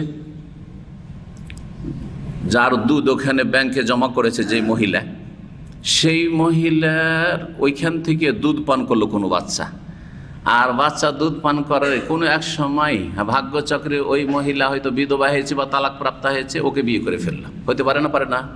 তাহলে দুধ মাকে বিয়ে করলো না? করলো না। দুধ মাকে বিয়ে করলো স্ত্রী, স্ত্রী তার অধীনে, অধীনে মানে দাসীর মতো তার আচরণ। তাহলে যেন সে ভূমিষ্ঠ করলো, মানে দুধ স্তন্য দান করলো, দুধ পান করাইলো কাকে? তার মনিবকে, মালিক। হারাম। সুতরাং মিল ব্যাংক হচ্ছে হারাম, কোনো মুসলিমের জন্য জায়েজ নয়। যদি সরকার আলহামদুলিল্লাহ সরকার নাকি বন্ধ করেছে, কিন্তু যদি সরকার পারমিশন দেয় তবুও কোনো মুসলিমের জন্য জায়েজ নয়। না কোনো পুরুষের জন্য জায়েজ যে অনুমতি দিবে তার অধীনে যেসব মহিলারা রয়েছে তাদেরকে এখানে মিল্ক ব্যাংকে দুধ দেওয়ার জন্য, আর না কোনো মহিলা কোন মুসলিমের অমরের জন্য জায়েজ। আল্লাহ যেন আমাদের হেফাজত করেন। জি, দুধ ভাই বোনের সাথে বিয়ে হয়ে যাবে। দুধ পান করেছে যেই মহিলা ওখানে দুধ জমা করেছে ব্যাংকে, ওর ছেলে মেয়েদের সাথে বিয়ে হয়ে গেছে। হ্যাঁ, ওর ভাইয়ের সাথে বিয়ে হয়ে গেছে, দুধ মামার সাথে, দুধ চাচার সাথে, দুধ বাপের সাথে, দুধ ভাইয়ের সাথে, বোনের সাথে বিয়ে হবে না? হবে না? এভাবে হারাম কাজ এটা। যেমন আপন ভাই বোনকে বিয়ে করা হারাম, আপন ছেলে মেয়েকে বিয়ে করা হারাম, তেমন দুধ ভাই বোন, দুধ বাবা, দুধ বাপ, দুধ ছেলে, দুধ মামা, দুধ চাচা, এদেরকে বিয়ে করা হারাম। জি, নবী সাল্লাল্লাহু আলাইহি ওয়াসাল্লাম হাদিস। জি,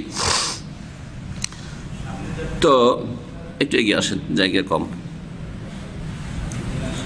আর একটি লক্ষণ হচ্ছে ওয়াইজা তাতাওয়ালা রুআতুল ইবলিল বহম, যখন কালো উটের রাখালরা গর্ব করবে, ফিল বুনিয়ান, দালান কোঠানি, পাকা ঘর, বড় বড় টাওয়ার তৈরি করবে, 50 তলা, 100 তলা, 160 তলা, প্রতিযোগিতা চলছে। আরে এতদিন পর্যন্ত শুনেছিলাম যে 100 তলা আছে, এখন 160 তলা তৈরি হচ্ছে। যারা তৈরি করেছে তারা 30 বছর 40 বছর আগে বকরি চড়াইতো, উট চড়াইতো। কিয়ামতের এই লক্ষণ এসেছে না আসেনি? এসে গেছে, এসে গেছে। এখন আর কাঁচা বাড়ি নেই। যেই লোকগুলি খড়ের বাড়িতে বাস করেছে, টালির বাড়িতে, দেয়াল বাড়িতে বাস করেছে, প্রতি বছর বন্যাতে ঘর বাড়ি ভেঙে পড়েছে, কারো আর কাঁচা বাড়ি না, সব পাকা বাড়ি। আর কম্পিটিশন চলছে, কম্পিটিশন চলছে। ফি খামসিন, এই কিয়ামতের বিষয়টি 5টি ইলমে গায়বের অন্তর্ভুক্ত, বা এই গায়বের যে মৌলিক চাবিকাঠি, মাফাতুল গায়বের অন্তর্ভুক্ত, লা ইয়ালামুহুন্না ইল্লাল্লাহ, যেগুলি আল্লাহ ছাড়া কেউ জানে না। সুম্মা তাআলা নবী সাল্লাল্লাহু আলাইহি ওয়াসাল্লাম, তারপর নবী সাল্লাল্লাহু আলাইহি ওয়াসাল্লাম তেলাওয়াত করলেন এই সূরা লোকমানের আয়াত নম্বর 34। তাতে রয়েছে ইন্নাল্লাহা ইনদাহু ইলমুস সাআহ ওয়া ইউনাজ্জিলুল গায়স ওয়া ইয়ালামু মা ফিল আরহাম ওয়া মা তাদরি নাফসুন মাযা তাকসিবু গাদা ওয়া মা তাদরি নাফসুন বিআইয়ি আরদিন তামুত। নবী সাল্লাল্লাহু বলছেন মাফাতিহুল গায়বি খামসুন, মৌলিক গায়েব হচ্ছে 5টি। গায়েব তো অনেক আছে, কিন্তু গায়েবের মৌলিক বিষয়গুলি যেগুলি চাবিকাঠি এখানে বলা হয়েছে সেগুলি 5টি। লা ইয়ালামুহুন্না ইল্লাল্লাহ, আল্লাহ ছাড়া কেউ জানে না। কি? সূরা লোকমানে বর্ণনা করা হয়েছে ইন্নাল্লাহা ইনদাহু ইলমুস সাআহ, আল্লাহর কাছে কিয়ামতের চূড়ান্ত জ্ঞান আছে। সুতরাং কিয়ামত কখন হবে, আর কিয়ামতের লক্ষণ, দাজ্জাল কখন আসবে, মেহেদি কখন আসবে, আল্লাহ ছাড়া কেউ জানে না। যেমন কিয়ামত জানে না, কিয়ামতের বড় লক্ষণগুলি কেউ জানে না। ছোট ছোট লক্ষণ যেগুলো চলে এসছে, এখন বুঝতে পারছি এগুলো চলে এসছে, কিন্তু বড় লক্ষণ একটিও আসেনি। সুতরাং কেউ বলতে পারবেন না যে ইয়াজুজ মাজুজ অমুক সালে চলে আসবে। দাজ্জাল এই 10 বছরের মধ্যে 2030 পর্যন্ত চলে আসবে। মেহেদি চলে আসবে 2020-এ, 19-এ তো আসলো না, কিন্তু চলে এসছে, রাস্তায় আছে।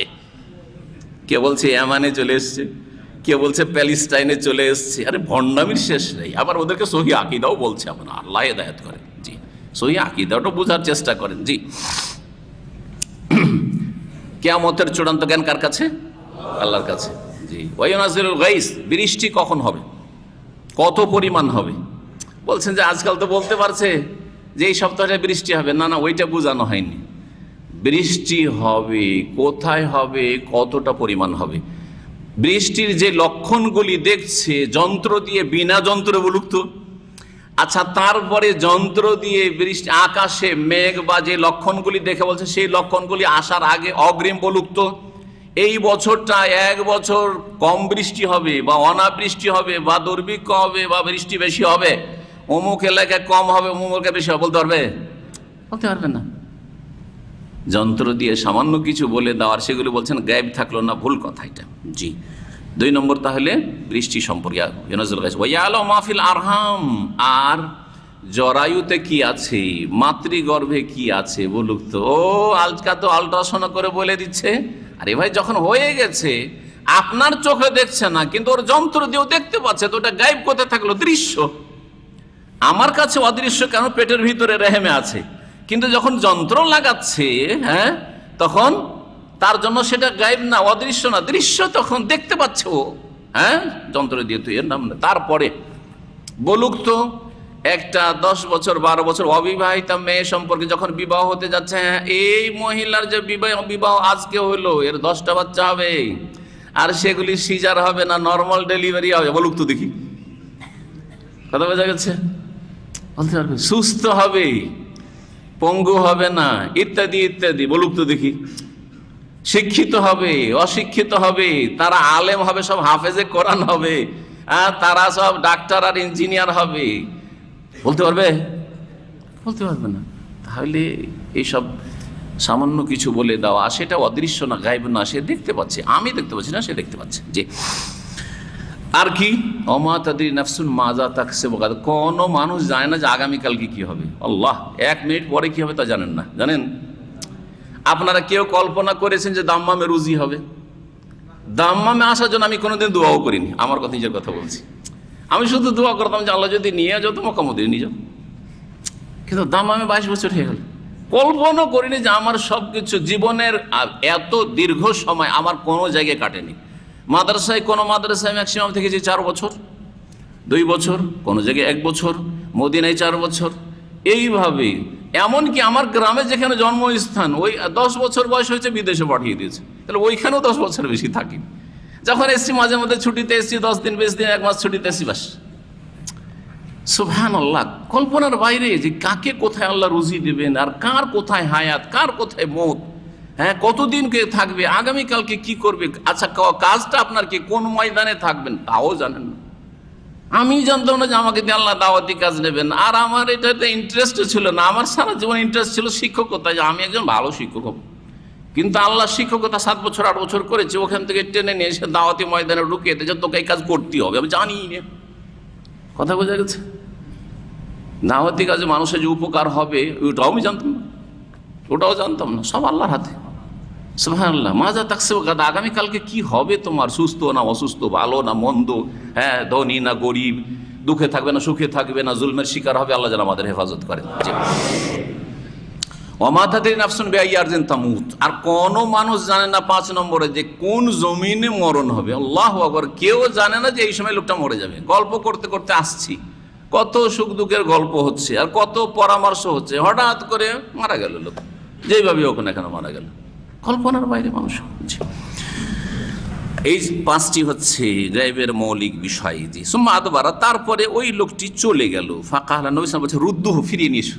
এই ওই লোকটিকে ডাকো তো। আর ডাকবে কোথায়? দৌড় দিয়ে যাচ্ছে তো দেখছি যে সে বাতাসে মিশে গেছে, আর নাই, নিশ্চিহ্ন হয়ে গেছে। মানুষ থাকলে তো ধরতে পাবে, দেখতে পাবে, খুঁজেই পাই না লোক। সাহাবী না এসে বলেন, ইয়া রাসূলুল্লাহ, আর তো কোনো লোকটা হঠাৎ করে কোথায় গায়েব হয়ে গেল, দেখতেই পাই না।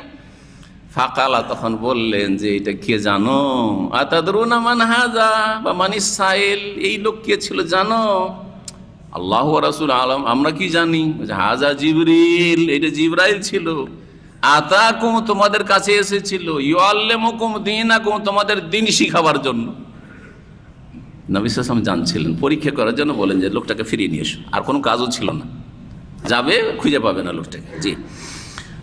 বলছেন কাল আবু আব্দুল্লাহ, ইমাম বুখারী রাহিমাহুল্লাহর কুনিয়াত হচ্ছে আবু আব্দুল্লাহ। তিনি বলছেন জালা যালিকা কুল্লাহু মিনাল ঈমান, এই সবগুলিকে ঈমানের অন্তর্ভুক্ত করলেন।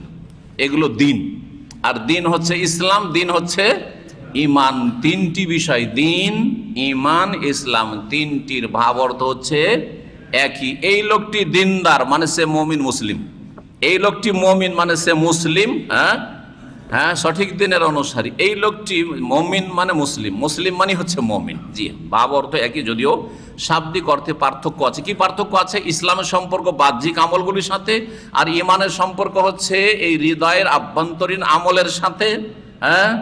আর ইহসান হচ্ছে এই আভ্যন্তরীণ আমলের উন্নত স্তর, উন্নত স্তর।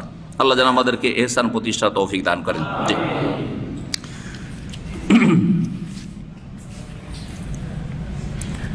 38 নম্বর অধ্যায় ইমাম বুখারী রাহিমাহুল্লাহ বলছেন বাবুন মানে হাজা বাবুন, এটা একটি অধ্যায়। এইভাবে মাঝে মাঝে শুধু বাবুন বলে ছেড়ে দিয়েছে ইমাম বুখারী রাহিমাহুল্লাহ। কেন? হাদিসটাই অতিরিক্ত কিছু বিষয় বর্ণিত হয়েছে, কিন্তু এর সম্পর্ক আগের অধ্যায়ের সাথে এইভাবেই তিনি সাদা রেখে দিয়েছেন, কিছু বলেননি। জি। আর যারা দেখেছেন পরবর্তীকালে যে পাণ্ডুলিপিতে শুধু বাবন লেখা আছে, তো বাবন লিখে তারাও রেখে দিয়েছেন, তো এইভাবে আমাদের কাছে চলে এসছে। তো এর উদ্দেশ্য হচ্ছে এই অধ্যায়টির সম্পর্ক আগের অধ্যায়ের সাথে। আগের অধ্যায়ে কি আলোচনা ছিল? ঈমান সম্পর্কে, ইসলাম সম্পর্কে, আর ইহসান সম্পর্কে, দিন সম্পর্কে, ওরই সাথে সম্পর্কিত। জি, চলেন। আব্দুল্লাহ বিন আব্বাস রাদিয়াল্লাহু তাআলা আনহুমা থেকে বর্ণিত, তিনি বলছেন যে আখবারনি আবু সুফিয়ান রাদিয়াল্লাহু তাআলা আনহু আমাকে জানিয়েছেন যে আন্না হেরাকলা কালা, হেরাকল যে রোমের রাজা, তিনি বলেছিলেন বা সে বলেছিল সালতুকা, লম্বা ঘটনা কিন্তু এর আগে কিন্তু ওহির পর্বে পড়া হয়েছে না, হয় নাই? জি হ্যাঁ, জি। যখন রাসূলুল্লাহ সাল্লাল্লাহু আলাইহি ওয়াসাল্লাম চিঠি লিখলেন ইসলামের দাওয়াত দিয়ে রোমের রাজাকে, পারস্যের রাজা, বিভিন্ন দেশের রাজাদেরকে চিঠি লিখেছিলেন। চিঠি যখন গেল, খুব শ্রদ্ধা ভরে সেই চিঠিকে নিল, আদরের সাথে, ভালোবাসা ভক্তির সাথে, আর চাইলো যে ইসলাম কবুল করে নেবে। কিন্তু যখন জনগণকে দেখলো যে এরা তো বড়ই কট্টর হয়ে আছে, এদেরকে তো মানাইতে পারবো না, বরং এদের অবস্থা দেখে মনে হচ্ছে এক্ষুনি আমাকে খুন করে দিবে, তখন রাজত্বের ভালোবাসা প্রাধান্য পেয়ে গেল, ক্ষমতার ভালোবাসা। ক্ষমতা মানুষকে ধ্বংস করে, অধিকাংশ লোককে। এই ক্ষমতার ভালোবাসায় আসক্তিতে সে বললে যে আরে থামো থামো থামো, হইচই কেন করছো? আরে তোমাদের পরীক্ষা করছিলাম যে তোমাদের কাছে যেই সেই লোক এসে একটা কথা বলবে আর তোমরা ধর্ম পরিবর্তন করে দিবে নাকি না তোমরা ধর্মের ওপর শক্ত আছো। একটু তোমাদের ইন্টারভিউ নিলাম, পরীক্ষা করলাম, দেখতে পেলাম যে তোমরা খ্রিস্টান ধর্মে পাক্কা হয়ে আছো। ঠিক ঠিক করে দিল একবার। তারপরে সে গোমরাহ হয়ে থেকে গেল। অন্তরে বিশ্বাস ছিল কি ছিল না? এই বিশ্বাস তাকে মুসলিম বানায়নি। তাহলে ঈমান মানে শুধু বিশ্বাস না, বিশ্বাস প্লাস কি করতে হবে? স্বীকৃতি দিতে হবে আনুগত্যের সাথে। মেনে নিলাম, সামেনা ওয়া আতানা, শুনলাম, মেনে নিলাম, অন্তর থেকে বিশ্বাস করে স্বীকৃতি দান করলাম, তাহলে ঈমান হবে। তো ওই হাদিসটার একটা অংশ হচ্ছে একটা প্রশ্ন। কি ছিল প্রশ্ন? এই রাজা জিজ্ঞাসা ছিল যে হাল ইয়াজিদুন আম ইয়ানকুসুন, মুসলিমদের সংখ্যা বাড়ছে না কমছে? মুহাম্মদ সাল্লাল্লাহু আলাইহি ওয়াসাল্লাম যে তোমাদেরকে ইসলামের কথা বলছে, তখন পর্যন্ত আবু সুফিয়ান কিন্তু মুসলমান হয়নি, কুফরি অবস্থায়। তো আবু সুফিয়ানের অন্তরে বিদ্বেষ ছিল, উল্টো পাল্টা কিছু মন্তব্য করার চেষ্টা করেছে, কিন্তু পারেনি। কারণ আরবরা কাফের মুশরিক হইল মিথ্যা বলাকে বড় আইব, দোষের কথা মনে করত। আরে মিথ্যা বলবো, মানুষে বলবে যে লোকটা মিথ্যু, গোটা দেশে চর্চা হয়ে যাবে, মিথ্যা বলা যাবে না। ফাজামতা, তখন তুমি ধারণা রাখলে বা তুমি বললে যে আন্নাহুম ইয়াজিদুন, মুসলিমদের সংখ্যা বাড়ছে। যদি এটাই হয় ওয়াকাযালিকাল ঈমান, ঈমানটা কিন্তু এরকমই জিনিস, হাত্তা ইয়াতিমা, যতক্ষণ পর্যন্ত পূর্ণতা লাভ না করবে। ঈমান এমন এক জিনিস, মানুষের যদি বিশ্বাস হয়ে যায় তাহলে বাড়তেই থাকবে, বাড়তে থাকবে, ঈমানও বাড়তে থাকবে, আর মুমিন মুসলিমের সংখ্যাও বাড়তে থাকবে। এটা হচ্ছে হকের পরিচয়। দ্বীন ইসলাম যে দ্বীনে হক, হুয়াল্লাযী আরসালা রাসূলাহু বিল হুদা ওয়া দীনিল হক, সত্য দ্বীন, আল্লাহ প্রদত্ত দ্বীন। এবং এই দ্বীনে ইসলাম কিয়ামত পর্যন্ত থাকবে। সারা দুনিয়ার কোনো বাতিল শক্তি সেই ইসলামকে মুছে দিতে পারবে না। এর বাস্তব প্রমাণ হচ্ছে ইয়াজিদুন। এত যে জুলুম অত্যাচার, আর যারা নিউ মুসলিম হচ্ছে ভালো করে বুঝতে পারছে যে আমি কিন্তু দুর্বলই হইলাম, ইসলাম কবুল করলে মেলা জায়গায় মার খেতে হইতে পারে, ক্ষতিগ্রস্ত হতে পারে, ঝুঁকি নিতে হইতে পারে, ধন সম্পদ থেকে উচ্ছেদ, পরিবার থেকে উচ্ছেদ, এলাকা থেকে উচ্ছেদ, তারপরেও অন্তরে ঢুকে গেছে ছাড়বো না, আমার জান্নাত তাই হচ্ছে বড়, দুনিয়ার দরকার নেই। কথা ঠিক না? জি হ্যাঁ, এইরকম অবস্থা। জি, তো বলছেন এটা কিসের প্রমাণ? যে ইসলাম হচ্ছে সত্য আর অন্য পথ মত হচ্ছে বাতিল। যালিকা আল হক ওয়া আন্না মা ইয়াদুনা মিন দুনিহি আল বাতিল। জি, তুমি বললে যে হ্যাঁ বাড়তি আছে, ইমানটা এরকমই যতক্ষণ পর্যন্ত পূর্ণতা লাভ না। ওয়াসআলতুকা, তোমাকে আর একটা কথা জিজ্ঞাসা করেছে, হাল ইয়ারতাদু আহাদুন সাখতাতান লিদীনিহি বাদা ইয়াদখুলা ফীহি, ইসলামে প্রবেশ করার পরে কি অসন্তুষ্ট হয়ে মুরতাদ হচ্ছে কি ইসলাম থেকে ফিরে যাচ্ছে? তো তুমি বললে যে না না, কেউ ফিরে না, যে একবার ইসলামে ঢুকছে ও পাগল হয়ে যাচ্ছে একবারে। ওয়াকাযালিকাল ঈমান, ঈমানটা ঠিক এইরকমই, হিনা তুখালিতু বাশাশাতুল কুলুবা, যখন ঈমানের সতেজতা মানুষের হৃদয়ে হৃদয়ে প্রবেশ করে। ঈমানের মধ্যে তাহলে একটা কি আছে? সতেজতা আছে, সক্রিয়তা আছে। এটা যখন মানুষের অন্তরে ঢুকে পড়ে তখন ওটাকে বের করে নেওয়া সম্ভব না, মেরে ফেলে দেওয়া সম্ভব, কিন্তু ঈমান কেড়ে নেওয়া সম্ভব নয়। কেউ যদি চাপের মুখে বা লোভে পড়ে ঈমান ইসলাম পরিত্যাগ করে দুনিয়ার গরজে, তাহলে জানতে হবে যে তার ভিতরে ঈমান ভালো করে ঢুকেনি, ঈমান সম্পর্কে এলেমও নেই, আর ঈমান তার ভিতরে ঢুকেনি জন্মসূত্রে সে মুসলিম। অধিকাংশ যেগুলো মুরতাদ হচ্ছে বিভিন্ন দেশে বা পশ্চিমা দেশে বিশেষ করে, সেগুলি অলরেডি আগে, অনেক আগে ইসলাম থেকে বেরিয়ে গেছে, বরং ইসলামের মধ্যে ঢুকেই নি। ও ঢুকবে তাইলে তো বের হবে। কাকে মুরতাদ বলে? যে ঢুকেছে, ও জন্মসূত্রে মুসলিম কিন্তু 15 বছর বয়সে যে ওকে ঢুকতে হবে, ঢুকেই নি, ইসলাম শিখেইনি, জানেই না, কিছুই না, তাহলে কি করে বলবে যে এই লোকগুলি মুরতাদ হয়ে গেছে? ও তো মুরতাদ, ও আগে থেকে বেরিয়ে আছে। শুধু নাবালক অবস্থাতে জন্মসূত্রে সে মুসলিম ছিল, ফিতরাতি মুসলিম, মানে প্রাকৃতিক, যেটাকে মুসলিম বলা হয়েছে হাদিসে। জি, লা ইয়াসখাতু আহাদুন, কেউ অসন্তুষ্ট হয়ে ফিরবে না যখন ঈমান ঢুকে যাবে। তাহলে এই হাদিস নিয়ে এসে ইমাম বুখারী রাহিমাহুল্লাহ যে কথা বোঝাতে চাইলেন যে ইসলাম, ঈমানটা এমন জিনিস যেটা বাড়ে, কি হয়? একই লোকের মধ্যে বাড়ে, আর যেটা বাড়ে মানে মাঝে মাঝে কমে। আর তারপরে মুমিন মুসলিমদের সংখ্যা বাড়বে, তাহলে ঈমান কমে বাড়ে, ঈমান কমে এবং বাড়ে, সবসময় একই রকম থাকে না। জি, একজন লোক যখন প্রথম প্রথম হেদায়েত হয় তখনকার ঈমান আর হেদায়েত হয়ে কয়েক বছর হয়ে গেছে, দুই মানে পার্থক্য নেই? পার্থক্য আছে। জি, তারপরে 39 নম্বর অধ্যায় বলছেন বাবু ফাজলে মান ইস্তাবরা লিদীনিহি। এই অধ্যায় হচ্ছে ওই সব লোকের ফজিলত বা মহত্ব সম্পর্কে যারা দিনের হেফাজত করলো, দিনের কি করলো? সংরক্ষণ করলো বা হেফাজত করলো, সুরক্ষা করলো। নোমান বিন বশির রাদিয়াল্লাহু তাআলা থেকে বর্ণিত হাদিস নম্বর 52, ইয়াকুল, তিনি বলছেন সামিয়তু রাসূলুল্লাহ সাল্লাল্লাহু আলাইহি ওয়াসাল্লাম ইয়াকুল, রাসূলুল্লাহ সাল্লাল্লাহু আলাইহি ওয়াসাল্লাম বলতে শুনেছি, আল হালাল বাইয়িন, হালাল হচ্ছে স্পষ্ট, আর হারাম বাইয়িন, হারাম হচ্ছে স্পষ্ট, হালাল হারাম স্পষ্ট। অবাইনাহুমা মুশাব্বাহাত বা মুশতাবিহাত, দুই রকম হাদিস রয়েছে। আর এর মাঝামাঝি কিছু অস্পষ্ট জিনিস আছে। হালাল ব্যবসা, হারাম হচ্ছে সুদ, তাই না? এইভাবে হালাল হারাম স্পষ্ট। গরুর গোস্ত হালাল, কুকুরের গোস্ত হারাম, স্পষ্ট না? স্পষ্ট। কিন্তু কিছু অস্পষ্ট জিনিস আছে, কিছু অস্পষ্ট আছে, যে অস্পষ্টগুলি লা ইয়ালামুহা কাসীরুম মিনান নাস, অধিকাংশ লোক জানে না। কারণ অধিকাংশ লোক জনগণ, অধিকাংশ লোক আলেম নয়, হ্যাঁ, দিনের জ্ঞানী নয়, ফকিহ নয়, সুতরাং তারা জানবে কি করে? তাহলে অধিকাংশ লোক জানে না। অধিকাংশ জানে না তার মানে অল্প কিছু লোক অবশ্য জানে। যারা অধিকাংশ জানে না তাদের উচিত হবে অল্প কিছু লোক যারা জানে তাদের কাছ থেকে জেনে নিতে হবে। এটা হচ্ছে এখানে শিক্ষা। ফামানিত্তাকাল মুশাব্বাহাত, সুতরাং যেই ব্যক্তি সন্দেহের বস্তুগুলি থেকে বেঁচে থাকলো। যখন সন্দেহ, ধরেন আপনার সন্দেহ হচ্ছে, সন্দেহের মালা মশলা, অনেক জিনিসে আপনার সন্দেহ কিন্তু আরেকজনের সন্দেহ নেই।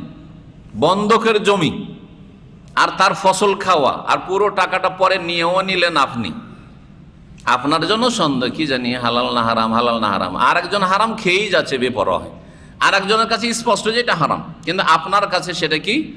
মুশতাবিহাতের অন্তর্ভুক্ত, মানে অস্পষ্ট। আপনার কাছে অস্পষ্ট যদি হয় তাহলে কি করতে হবে? করতে হবে না ছাড়তে হবে?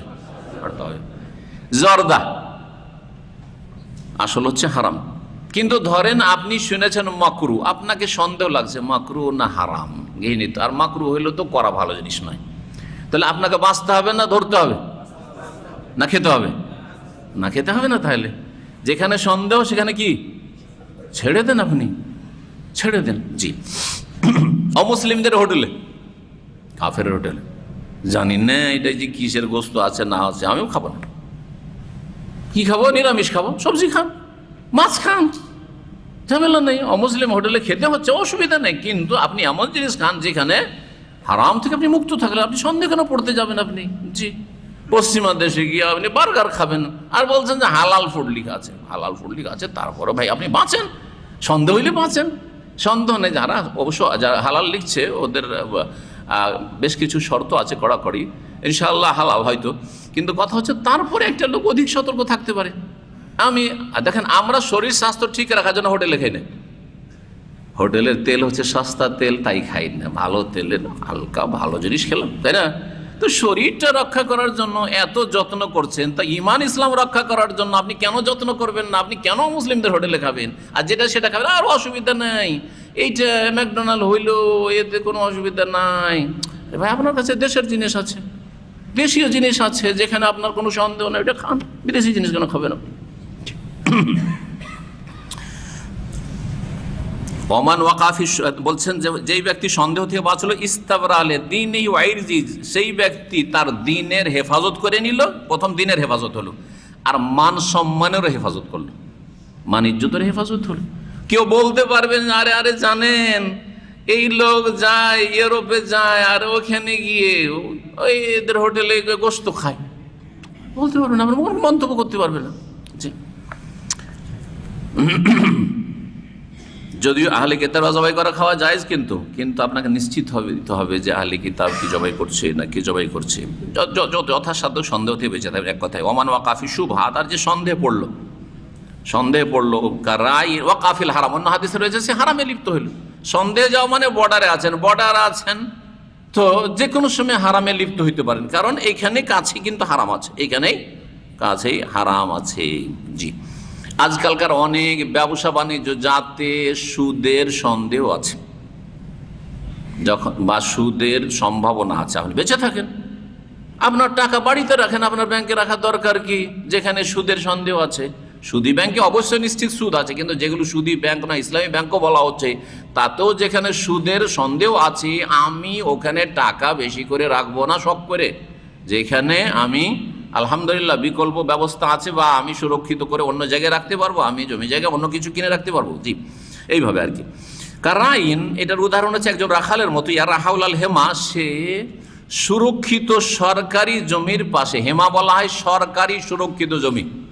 আগের যুগে করতো কি, বড় বড় যারা নেতা মাথা ছিল, তারা একটা এলাকা, বা রাজা বাদশারা ছিল, একটা এলাকা কি করতো তাদের জন্য, তারা সংরক্ষণ করে রাখতো যে এটা হচ্ছে সরকারি এলাকা, এখানে জনগণের বকরি ছাগল উট চড়তে পারবে না, এখানে চড়তে পারবে না। আপনি করছেন কি, ওই যে সরকারি এলাকা, যে সংরক্ষিত এলাকা আছে বা সুরক্ষিত এলাকা, সে এলাকার একবার আইলে গিয়ে, বর্ডারে গিয়ে আপনি বকরি ছাগল চড়াচ্ছেন অথবা উট চড়াচ্ছেন, চড়তে চড়তে দৌড় দিয়ে মুখ দিয়ে দিবে কি দিবে না, আর সরকারি সিকিউরিটি বাহিনী সেখানে নিযুক্ত আছে, তাহলে আপনার বকরি ছাগল উঠো যাবে আর আপনাকে নিয়ে গিয়ে জেলে ঢুকাবে, করবে না? ঠিক ওই রকমই যারা সন্দেহে লিপ্ত হবে তারা হারামে লিপ্ত হবে, আর হারামে যদি লিপ্ত হয়ে যায় সন্দেহতে লিপ্ত হতে গিয়ে, তাহলে জাহান্নামে নিয়ে গিয়ে ফেরেশতারা ঢুকিয়ে দিবে। জি।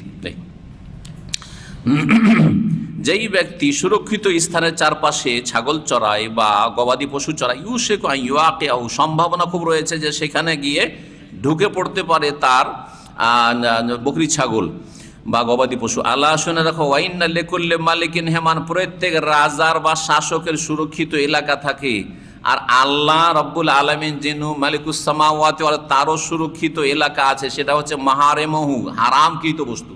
আল্লাহর হারামকৃত এলাকাগুলি হচ্ছে আল্লাহর সুরক্ষিত স্থান। এই এলাকায় আপনি ঢুকতে পারবেন না, হারামে আপনি প্রবেশ করতে পারবেন না আপনি। আল্লাহ শুনে রাখো, ওয়াইন্না ফিল জাসাদে মুযগাতান, শরীরে একটি গোস্তের টুকরো রয়েছে, পিণ্ড রয়েছে, এ যা সালোহাত সেটা যদি ঠিক থাকে, সালোহাল জাসাদ কুল্লু গোটা শরীরটা ঠিক থাকবে। ওই যা ফাসাদাত আর সেটা যদি নষ্ট হয়ে যায়, ফাসাদাল জাসাদ কুল্লু গোটা শরীরটা নষ্ট হয়ে যাবে, পচে যাবে, সরে যাবে। আলা সেই গোস্তের পিণ্ডটা কি? সেটা হচ্ছে আল কালব, হৃদয়, হার্ট। জি, মানুষের কলব, অন্তর যদি খারাপ হয়ে যায় তাহলে তার চোখ খারাপ হয়ে যাবে, জবান খারাপ হয়ে যাবে, হাত খারাপ পাপে যাবে, পা পাপে যাবে, ব্রেন বুদ্ধি পাপে যাবে, সব কিছুকে কি করে হ্যান্ডেল করে কিসের? এ কলবে। কলব সাফ আছে, সব সাফ। দেখেন, মানুষের সাথে যদি আপনার সম্পর্ক খারাপ হয়, আগে আপনার কলব খারাপ হয়, ধর এই লোকের সাথে আমি সম্পর্ক রাখবো না, মনে এ কথা বসেছে, তারপরে তখন ওকে দেখলে মুখটা ফিরিয়ে নিচ্ছেন, হ্যাঁ ওকে দেখলে, আর না হলে ওটাও না দেখে টান দিয়ে যাতে সালামি না করতে হবে। কথা বোঝা গেছে না? ওর উপকার করবে না, অপকার করবে, ক্ষতি করার চেষ্টা করবে না। কোথা দিয়ে শুরু হয়েছে? শুরু হয়েছে অন্তর দিয়ে শুরু হয়েছে। শয়তানিটা এখান থেকে শুরু হয়েছে কিন্তু। জি, তো ওই গোস্তটা ঠিক রাখতে হবে। অন্তরকে যে ঠিক রেখেছে, ইল্লামান আতাল্লাহ বিকালবিন সালিম, সুস্থ অন্তর নিয়ে আল্লাহর কাছে যদি হাজির হইতে পারে তাহলে সেই ব্যক্তি কামিয়াব হইতে পারবে।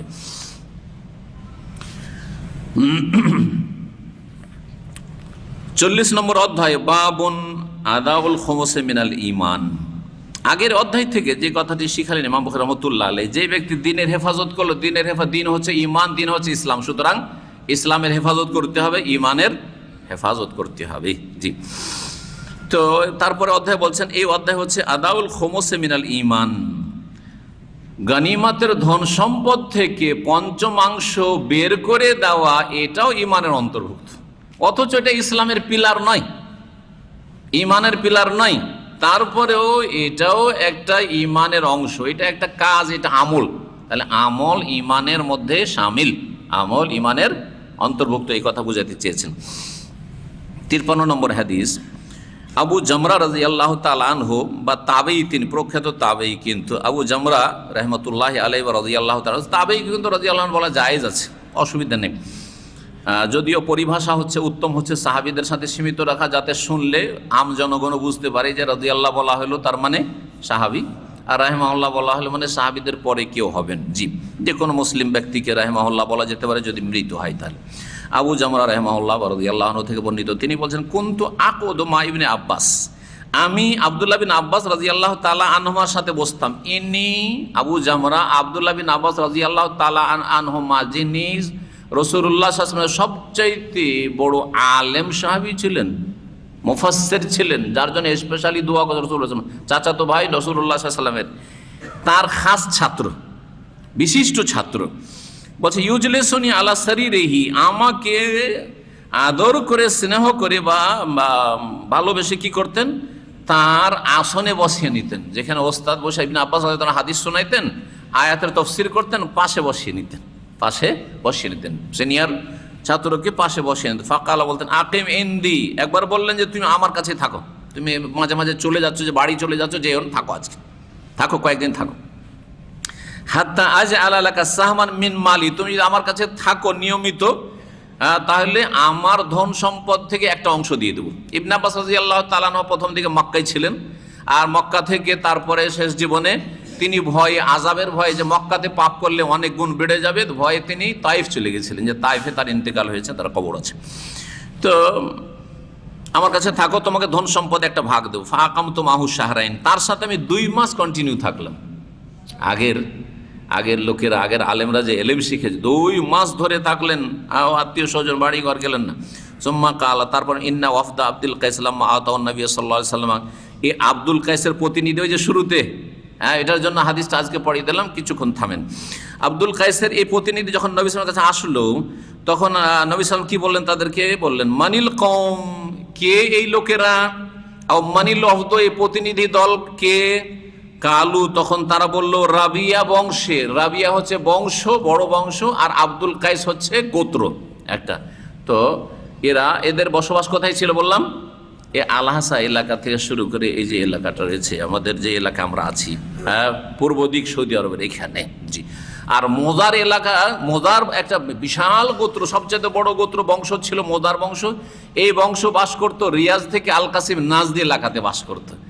এই আব্দুল কাইসের এদেরকে বা রাবিয়া এরা ইসলাম গ্রহণ করেছিল মোদারের আগে, মোদাররা কাফের অবস্থায় ছিল তখন। তো এরা ইসলাম কবুল করে মদিনা যাবে নবীর সাথে দেখা করতে, মাঝখানে কাফেরদের এলাকা দিয়ে পার হইতে হয়। সুতরাং বড়ই তাদের এই সফর বড় ঝুঁকিপূর্ণ ছিল। একজন, দুইজন, 10 জন সফর করে যেতে পারতো না।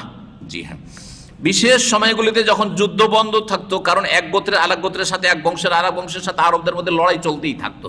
আর বড় বংশগুলি তো বুঝতেই পারেন, আমাদের দেশে এখন কিন্তু গ্রাম অঞ্চলে এক বংশের আরেক বংশের সাথে খুব রেশারেশি, হ্যাঁ আছে না, টানা পোড়া আছে। জি,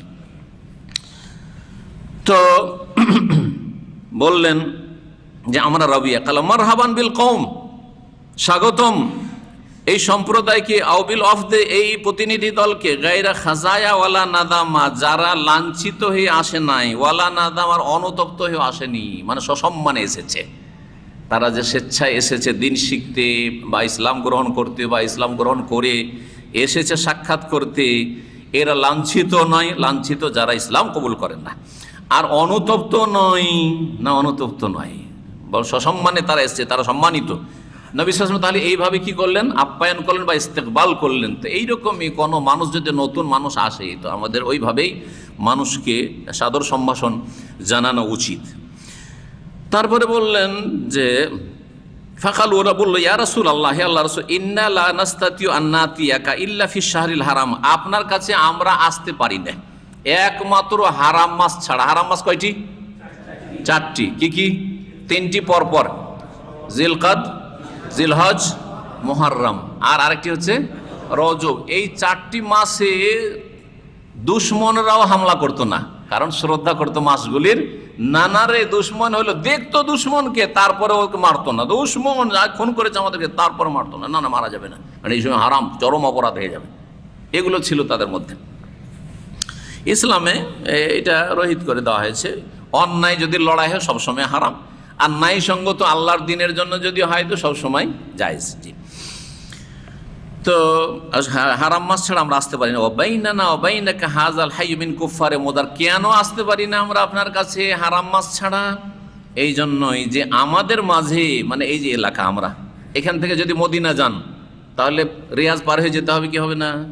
হ্যাঁ, আল কাসিম পার হয়ে যেতে হবে কি হবে না? এই কথাই বলছেন। জি, যে আমাদের মাঝে আর আপনার মাঝে, আপনি যে মদিনা আছেন, হাযাল হাইয়্যু, এই বংশ রয়েছে মিন কুফফারে মুদার, মোজারের কাফেরেরা, মোদার বংশের কাফের লোকেরা এখানে বসবাস করে, যারা আমাদেরকে অন্য সময় পেলে মেরে ফেলে দেবে। ফামুরনা, সুতরাং বারবার আসতে পারবো না, একবার কোনো রকম করে দল বেঁধে কষ্ট করে এসেছি হারাম মাসে। ফামুরনা বে আমরিন ফাসলিন, আমাদেরকে একটি চূড়ান্ত হক বাতিলের মাঝে পার্থক্যকারী সংক্ষিপ্ত একটা নসিহত করেন বা একটা দিক নির্দেশনা দেন। নুখবেরু বিহি মাওয়ারা আনা, আমাদের পেছনে যাদেরকে ছেড়ে এসেছি আত্মীয় স্বজন বংশধর, তাদেরকে ওগুলো শিখাবো, বলবো। ওয়া নাদখুলু বিহিল জান্নাহ, আমরা আমল করে জান্নাতে যাব। তাহলে আগ্রহ কত, আমরাও আমল করবো জান্নাতে যাওয়া, শিখার উদ্দেশ্য হচ্ছে আমল করে জান্নাতে যাওয়া। আর অন্যরা যে আছে তাদেরকে শিখাবো। আপনারা এখান থেকে যে দিন শিখছেন, প্রথম নিজে জান্নাতে যাওয়ার ব্যবস্থা করবেন, আর তারপরে আপনাদের এই কথাগুলি আপনাদের পেছনে আত্মীয় স্বজন দেশবাসী আছে, তারা তৌহিদ জানেন না, সুন্নত জানেন না, শিরক বুঝে না, বেদাত বুঝে না, ইসলাম বুঝে না, নামাজের গুরুত্ব বুঝে না, তাদের কাছে পৌঁছাইতে হবে। এটা হচ্ছে সাহাবায়ে কেরামদের আদর্শ। এ কথা বলার পরে তারা দেখলো যে আর একটা মাসলার দরকার, সেটা হচ্ছে পানপাত্র সম্পর্কে, যে কোন ধরনের পানপাত্র বাসন আমরা ব্যবহার করতে পারবো। বেশ কিছু বাসন ছিল যে বাসনগুলি সম্পর্কে আপত্তি ছিল বা দ্বিধাদ্বন্দ্ব তাদের ছিল। বাসন বুঝেন তো, পানপাত্র, জি, খাওয়ার বাসনও বলি আমরা, পান করার বাসন বলি। জি, তো পানপাত্র সম্পর্কে তারা জিজ্ঞেস করলো, আশরে বাহ ফামারাহুম বিআরবাইন, তাদেরকে রাসূলুল্লাহ সাল্লাল্লাহু আলাইহি ওয়াসাল্লাম 4টি নির্দেশ দিলেন, ওয়া নাহাহুম আন আরবাইন, আর 4টি নিষেধাজ্ঞা বললেন, 4টি কথার হুকুম দিলেন আর 4টি কথা থেকে বারণ করলেন। আমারাহুম বিল ঈমানি বিল্লাহি ওয়াহদাহু, তাদেরকে এক আল্লাহর প্রতি ঈমানের নির্দেশ দিলেন। এটা যদি একটি হয় আর বাকি 3টি বর্ণনা করেননি, তাহলে এটাও একটা ব্যাখ্যা। এই হাদিসের বেশ কিছু কথা রয়েছে, সংক্ষেপে বলছি। তাহলে রাসূলুল্লাহ সাল্লাল্লাহু আলাইহি ওয়াসাল্লাম বর্ণনা করেছেন ঠিকই, কিন্তু বর্ণনাকারী এখানে হাদিসটাকে সংক্ষেপ করে দিয়ে যে 4টি কথা বলেছে রাসূলুল্লাহ সাল্লাল্লাহু আলাইহি ওয়াসাল্লাম করতে বা হুকুম দিয়েছিলেন, তার একটা হচ্ছে ঈমান বিল্লাহ, এটা উল্লেখ করেছেন, আর বাকি 3টি এখানে উল্লেখ করেননি, সংক্ষেপ করে দিয়েছেন বর্ণনাকারী। রাসূলুল্লাহ ঠিকই বয়ান করেছেন, কারণ 4টি বর্ণনা করেছেন। আর তারপরে ঈমান বিল্লাহর ব্যাখ্যা দিয়েছেন, ঈমান বিল্লাহর ব্যাখ্যা দিয়েছেন। আর দ্বিতীয় এর ব্যাখ্যা হচ্ছে যে তাদেরকে 4টি নির্দেশ দিয়েছিলেন, যে 4টি নির্দেশ এই শাহাদাতে আল্লাহ ইলাহা ইল্লাল্লাহ থেকে আসছে। সেই 4টি দেখি আমরা। কালা, তারপরে বলেন আতাদুরুনা মাল ঈমানু বিল্লাহি ওয়াহদাহু, এক আল্লাহর প্রতি ঈমান কি জিনিস তোমরা জানো কি? তোমরা বুঝো যে আল্লাহর প্রতি ঈমান কি জিনিস? কালা, তারপরে রাসূল বললেন, কালু, তারা বলল আল্লাহ ওয়া রাসূলু আলম, তারা বলল যে আল্লাহ এবং তার রাসূল সাল্লাল্লাহু আলাইহি ওয়াসাল্লাম বেশি জানেন। নবী সাল্লাল্লাহু আলাইহি ওয়াসাল্লাম বেঁচে থাকাকালীন এইভাবে সাহাবীরা বলতেন, কিন্তু তার ইন্তেকালের পরে মুহাদ্দিসিনে কেরাম মুফাসসিরিন কি বলেছেন? আল্লাহু আলম, কারণ রাসূলুল্লাহ দুনিয়া থেকে চলে, সুতরাং এই কথা আর বলবেন আল্লাহ ওয়া রাসূলুহু আলম এরকম না বলে কি বলবেন? আল্লাহু আলম, আল্লাহ বেশি জানেন। ভাই, আল্লাহ বেশি জানেন। আমাদের দেশের মূর্খ লোকেরা আল্লাহ রসুল বেশি জানে, না ভুল কথা। শুধু তাই নয়, শিরকি কথা বলে আল্লাহ রসুল যা চাই। আরো বলে কিছু মূর্খ লোক আল্লাহ রসুলের দোয়াই ভালো আছে। তারপরে আল্লাহ রসুলের দোয়া কি রে ভাই? আল্লাহ কি দোয়া করবেন আপনার জন্য? না, আল্লাহ দোয়া শুনবেন তো আল্লাহ রসুলের দোয়াই বলবেন, এইটাও ভুল। কিন্তু আর কিছু লোকেরা বলে আল্লাহ রসুলের দয়াই ভালো আছে। আল্লাহ রসুলের দোয়াই তো রসুল ইন্তেকালের পরে কি দোয়া করে, এখনো দোয়া করবেন নাকি যে কেমন আছেন ভাই? বলছে আল্লাহ রসুলের দোয়াই ভালো আছি। তো আল্লাহ দোয়া করেন না, তিনি দোয়া শোনেন। আর রসুল ইন্তেকাল করেছেন, তিনিও দোয়া করেন না আপনার জন্য। তো এই যে কথাটা বল না, তোমরাই কথা এগুলো।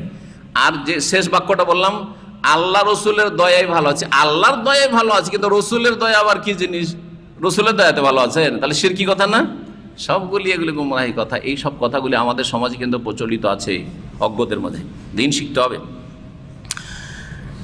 বলছেন যে জানো কি যে ঈমান বিল্লাহ কি? আল্লাহ এবং রসুল বেশি জানে। কালা শাহাদাত, দিন হচ্ছে বা ঈমান বিল্লাহ হচ্ছে কি? শাহাদাতু আল্লাহ ইলাহা ইল্লাল্লাহ, আল্লাহ ছাড়া কোনো সত্য উপাস্য নেই, এই কথার সাক্ষ্য প্রদান করা। আর মুহাম্মদ সাল্লাল্লাহু আলাইহি ওয়াসাল্লাম আল্লাহ রসুল, এই কথার সাক্ষ্য প্রদান করা। এটা একটা হইল। তাহলে হয় ঈমান বিল্লাহরই ব্যাখ্যা এই সবগুলি কথা, আর না হলে এটা একটা হইল। দ্বিতীয় হচ্ছে ওয়া ইকামিস সলাত, আর সলাত কায়েম করা।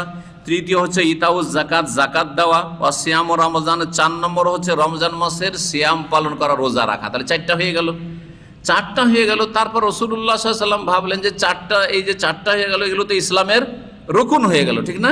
আর ইসলামী হচ্ছে ঈমান, ইসলামী হচ্ছে, দেখেন ঈমানের ব্যাখ্যা করতে গিয়ে কিন্তু ইসলামের রুকুন বললেন না? তাহলে ইসলাম ঈমান একই জিনিস, এই কথা ইমাম বুখারী রাহিমাহুল্লাহ বুঝাইতে চাইছেন। তো এগুলো হয়ে যাওয়ার পরে চিন্তা করলেন যে এরা যখন মুসলিম হয়েছে, কখনো জিহাদ ফিসাবিল্লাহ হবে কাফেরদের সাথে, আর গনিমতের ধন সম্পদ পাবে, তো গনিমতের হুকুম তাদেরকে জানানো জরুরি, কারণ এটাও ফরজ তাদের জানা।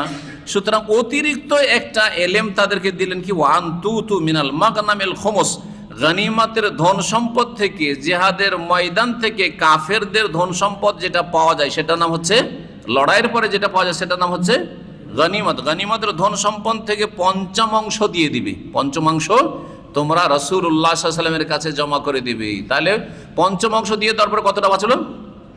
হ্যাঁ, 4 ভাগ বাঁচলো। এই 4 ভাগ কারা নেবে? যারা জিহাদে অংশ নিয়েছে তারা নেবে। এইটা হচ্ছে তাদের মাঝে ভাগ বন্টন করে দিবে। আর এই 5ম আবার যে নবী সাল্লাল্লাহু আলাইহি ওয়াসাল্লামের কাছে গেল, এটা কে নেবে? এতে আল্লাহ বলছেন সূরা আনফালের আয়াত নম্বর 41, 10ম পারার প্রথম আয়াত, ওয়ালামু আন্নামা গানিমতুম মিন শাইইন ফাআন্না লিল্লাহি খুমুসা ওয়া লির-রাসূলি ওয়া লিযিল কুরবা ওয়াল ইয়াতামা ওয়াল মাসাকিন ওয়াবনিস সাবিল। যেই খুমুস 5ম নেওয়া হবে সেটা আল্লাহর জন্য, মানে আল্লাহ যেভাবে ভাগ বন্টন করতে বলছেন ওইভাবে ভাগ করে, আল্লাহ নেবেন না। রাসূলুল্লাহ সাল্লাল্লাহু আলাইহি ওয়াসাল্লাম, তার বংশধর, কারণ তাদের জন্য সাদকা যাকাত হারাম ছিল, সেই জন্য গনিমতের ধন সম্পদে একটা ভাগ নেবেন। তারপরে জি ওয়ালিযিল কুরবা, আত্মীয় স্বজনদের জন্য, জি ওয়াল ইয়াতামা, আর ইয়াতিমদের জন্য, ওয়াল মাসাকিন, মিসকিনদের জন্য, ওয়াবনিস সাবিল, আর ইবনুস সাবিলের জন্য। কয়টা ভাগ হইল? 5 ভাগ হইল।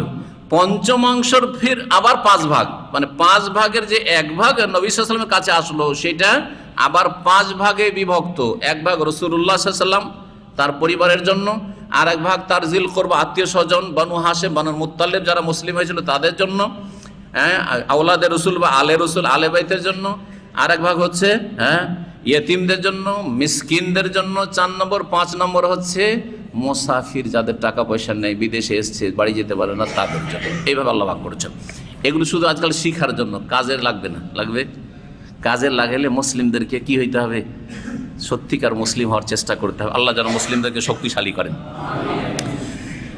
তারপরে ওয়ানাহাহুম আন আরবা, পাঁচটি যে নিষেধ করলেন না, চারটি বস্তু থেকে নিষেধ করেছিল, ওগুলো কি? ওগুলো ছিল পান পাত্র, আনিল হান্তম, সবুজ কলস, কলস বোঝেন? কলসি, কলসি বলেন না কলস বলেন?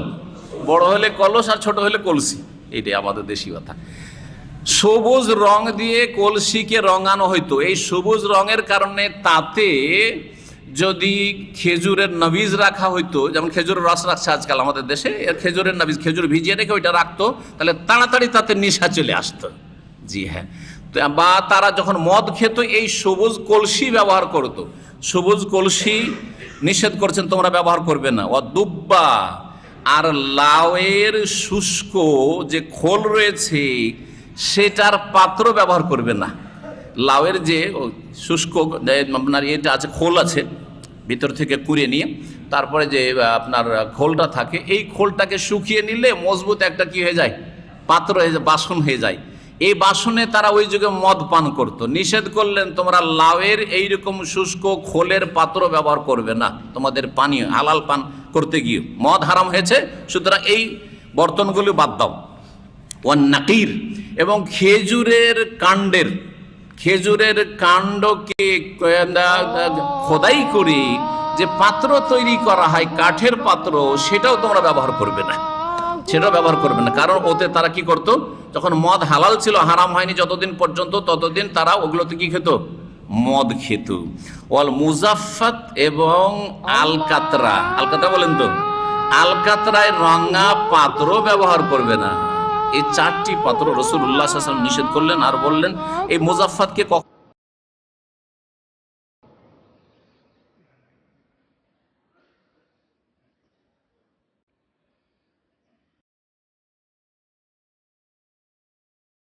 কখনো কোনো হাদিসে মুকাইয়ার বলা হয়েছে, একই জিনিস। বলে ইহফাজুহুন্না, এগুলো তোমরা সংরক্ষণ করো, মুখস্থ করে নাও। ও আখবিরু বিহিন্না মান ওয়ারাআকুম, আর তোমাদের পেছনে যারা আত্মীয় স্বজন আছে তাদেরকে এসব শিখিয়ে দিও। এই পাত্রগুলি কেন নিষেধ করলেন, এটা দিয়ে আলোচনা শেষ। পাত্র এই জন্য নিষেধ করলেন, একটি ব্যাখ্যা হচ্ছে যে এই পাত্রগুলিতে আরবরা মদ খেত। কখন? যখন মদ হারাম করা হয়নি, ইসলাম কবুল করেছে, তারপরে মদ হারাম করা হয়নি। মদ হারাম করা হয়েছে 6ষ্ঠ হিজরিতে, তার আগে পর্যন্ত মদ খেত লোকেরা, অনেকে মদ খেত, সবাই না খেলে অধিকাংশ লোকই মদ খেত। মদ যখন হারাম করা হইলো, যেই পাত্রগুলিতে লোকেরা মদ খেত, ওগুলো দেখলে মদ মনে আসবে না? আসবে না? আসবে না? জি, কোনো জিনিস যদি আপনি দেখেন বা কোনো জায়গায় কোনো কিছু করে থাকেন, ওটা দেখলে কিন্তু আপনার গুনহাটা মনে চলে আসবে। আসবে না? আসবে না? কোনো একটা সিনেমা হলে সিনেমা দেখেছেন, যখন ওই জায়গায় যাবেন, আরে কোন এক সময় আমি খুব সিনেমা দেখেছি, মনে আসবে না? আসবে না? তো এই জন্য প্রথমখানে হারাম করা হলো যে মদ হারাম করা হয়েছে। আর এই পাত্রগুলিতে মদ খেত লোকেরা, যদি এই পাত্রগুলি এখন ব্যবহার করে তো চট করে আবার মগজে মদের কথা ঢুকে যাবে, তখন আবার নিশা ফিরে না আসে। সেই জন্য এই পাত্রই বাদ দেয়, এই বর্তনগুলি একবার হারাম করে দাও কিছুদিনের জন্য। প্রথম দিকে হারাম করে দিলেন, কিছুদিন পরে রাসূলুল্লাহ সাল্লাল্লাহু আলাইহি ওয়াসাল্লাম বললেন কুনতু নাহাইতুকুম আনিল আসকিয়াতে, তোমাদেরকে কিছু কিছু পাত্র ব্যবহার করতে নিষেধ করতাম, কিন্তু এখন অসুবিধা নেই, তোমরা যে কোনো পাত্রে খেতে পারো, পান করতে পারো, আর কোনো অসুবিধা নেই। তাহলে এই হাদিস কি করা হয়েছে, রহিত মানসুখ করে দেওয়া হয়েছে, যদি এই ব্যাখ্যা করা হয়। দ্বিতীয় ব্যাখ্যা হচ্ছে, কেউ কেউ বলেছেন যে এই যে পাত্রগুলি, যে ধরনগুলি, কাঠের পাত্র, তারপর লাউয়ের খোলের পাত্র, আর সবুজ কলসি, আর আলকাতরার পাত্র, এগুলিতে মদ ভিজাইতো, বা মদ ভিজার আগে সেটাকে হালাল করে তো খাওয়া যায়। ধরেন খেজুর, আপনি শুকনো খেজুর খাবেন না, আপনি 2-4-10 ঘন্টা ভিজে রেখে দিলেন, আর তারপরে সকালবেলা খেয়ে শীতকালে, এতে নেশা আসবে না কিন্তু। যেমন খেজুরের রস খাওয়া এরকম করে জায়েজ বিনা নেশাতে, তেমন এটাও জায়েজ, এটাকে নাবিজ বলা হয়। তো এটা ভিজাইলে হয়তো কি, তাড়াতাড়ি করে তাতে নেশা চলে আসতো, তাড়াতাড়ি করে কি হইতো, নেশা চলে আসতো। রাসূলুল্লাহ বললেন যে এই পাত্রগুলি ব্যবহার করিও না তোমরা নাবিজে বা পান পাত্রে, যেই পাত্রগুলিতে নাবিজ ভিজাইলে, খেজুর ভিজিয়ে রাখলে তাড়াতাড়ি তাতে নেশা আসার আশঙ্কা আছে বা সম্ভাবনা আছে। এই জন্য রাসূলুল্লাহ সাল্লাল্লাহু আলাইহি ওয়াসাল্লাম এই পাত্রগুলি নিষেধ করেছিলেন। এই পাত্রগুলির সাথে এখন আমাদের আর কোনো সম্পর্ক নেই, থাকলেও কোনো সম্পর্ক নেই, সব পাত্রই জায়েজ। বাস নবী সাল্লাল্লাহু আলাইহি ওয়াসাল্লাম বলে ওয়ালা তাসরাবু মুশকিরান, যাতে নেশা আসে সেটা পান করবে না, বাকি যে কোনো পাত্র ব্যবহার করতে পারেন। আপনি আমাদের দেশে যেমন এক সময় ব্যবহার হইতো পিতল, কাঁসা, তারপরে আসলো আপনার স্টিল, আরও অ্যালুমিনিয়াম, এই সেই যা হয়, আপনি মাটির বাসন ব্যবহার করেন, যা করবেন তাই করেন, কাঠের বাসন ব্যবহার করেন। কাঠের বাসন আমাদের দেশে অনেক সময় লবণ রাখে, হ্যাঁ, কোনো অসুবিধা নেই, জায়েজ আছে। এখানে আজকের আলোচনা শেষ করছি। জাযাকুমুল্লাহু খাইরান ওয়া সাল্লাল্লাহু আলা মুহাম্মাদ ওয়া আলা আলিহি ওয়া সাহবিহি আজমাইন।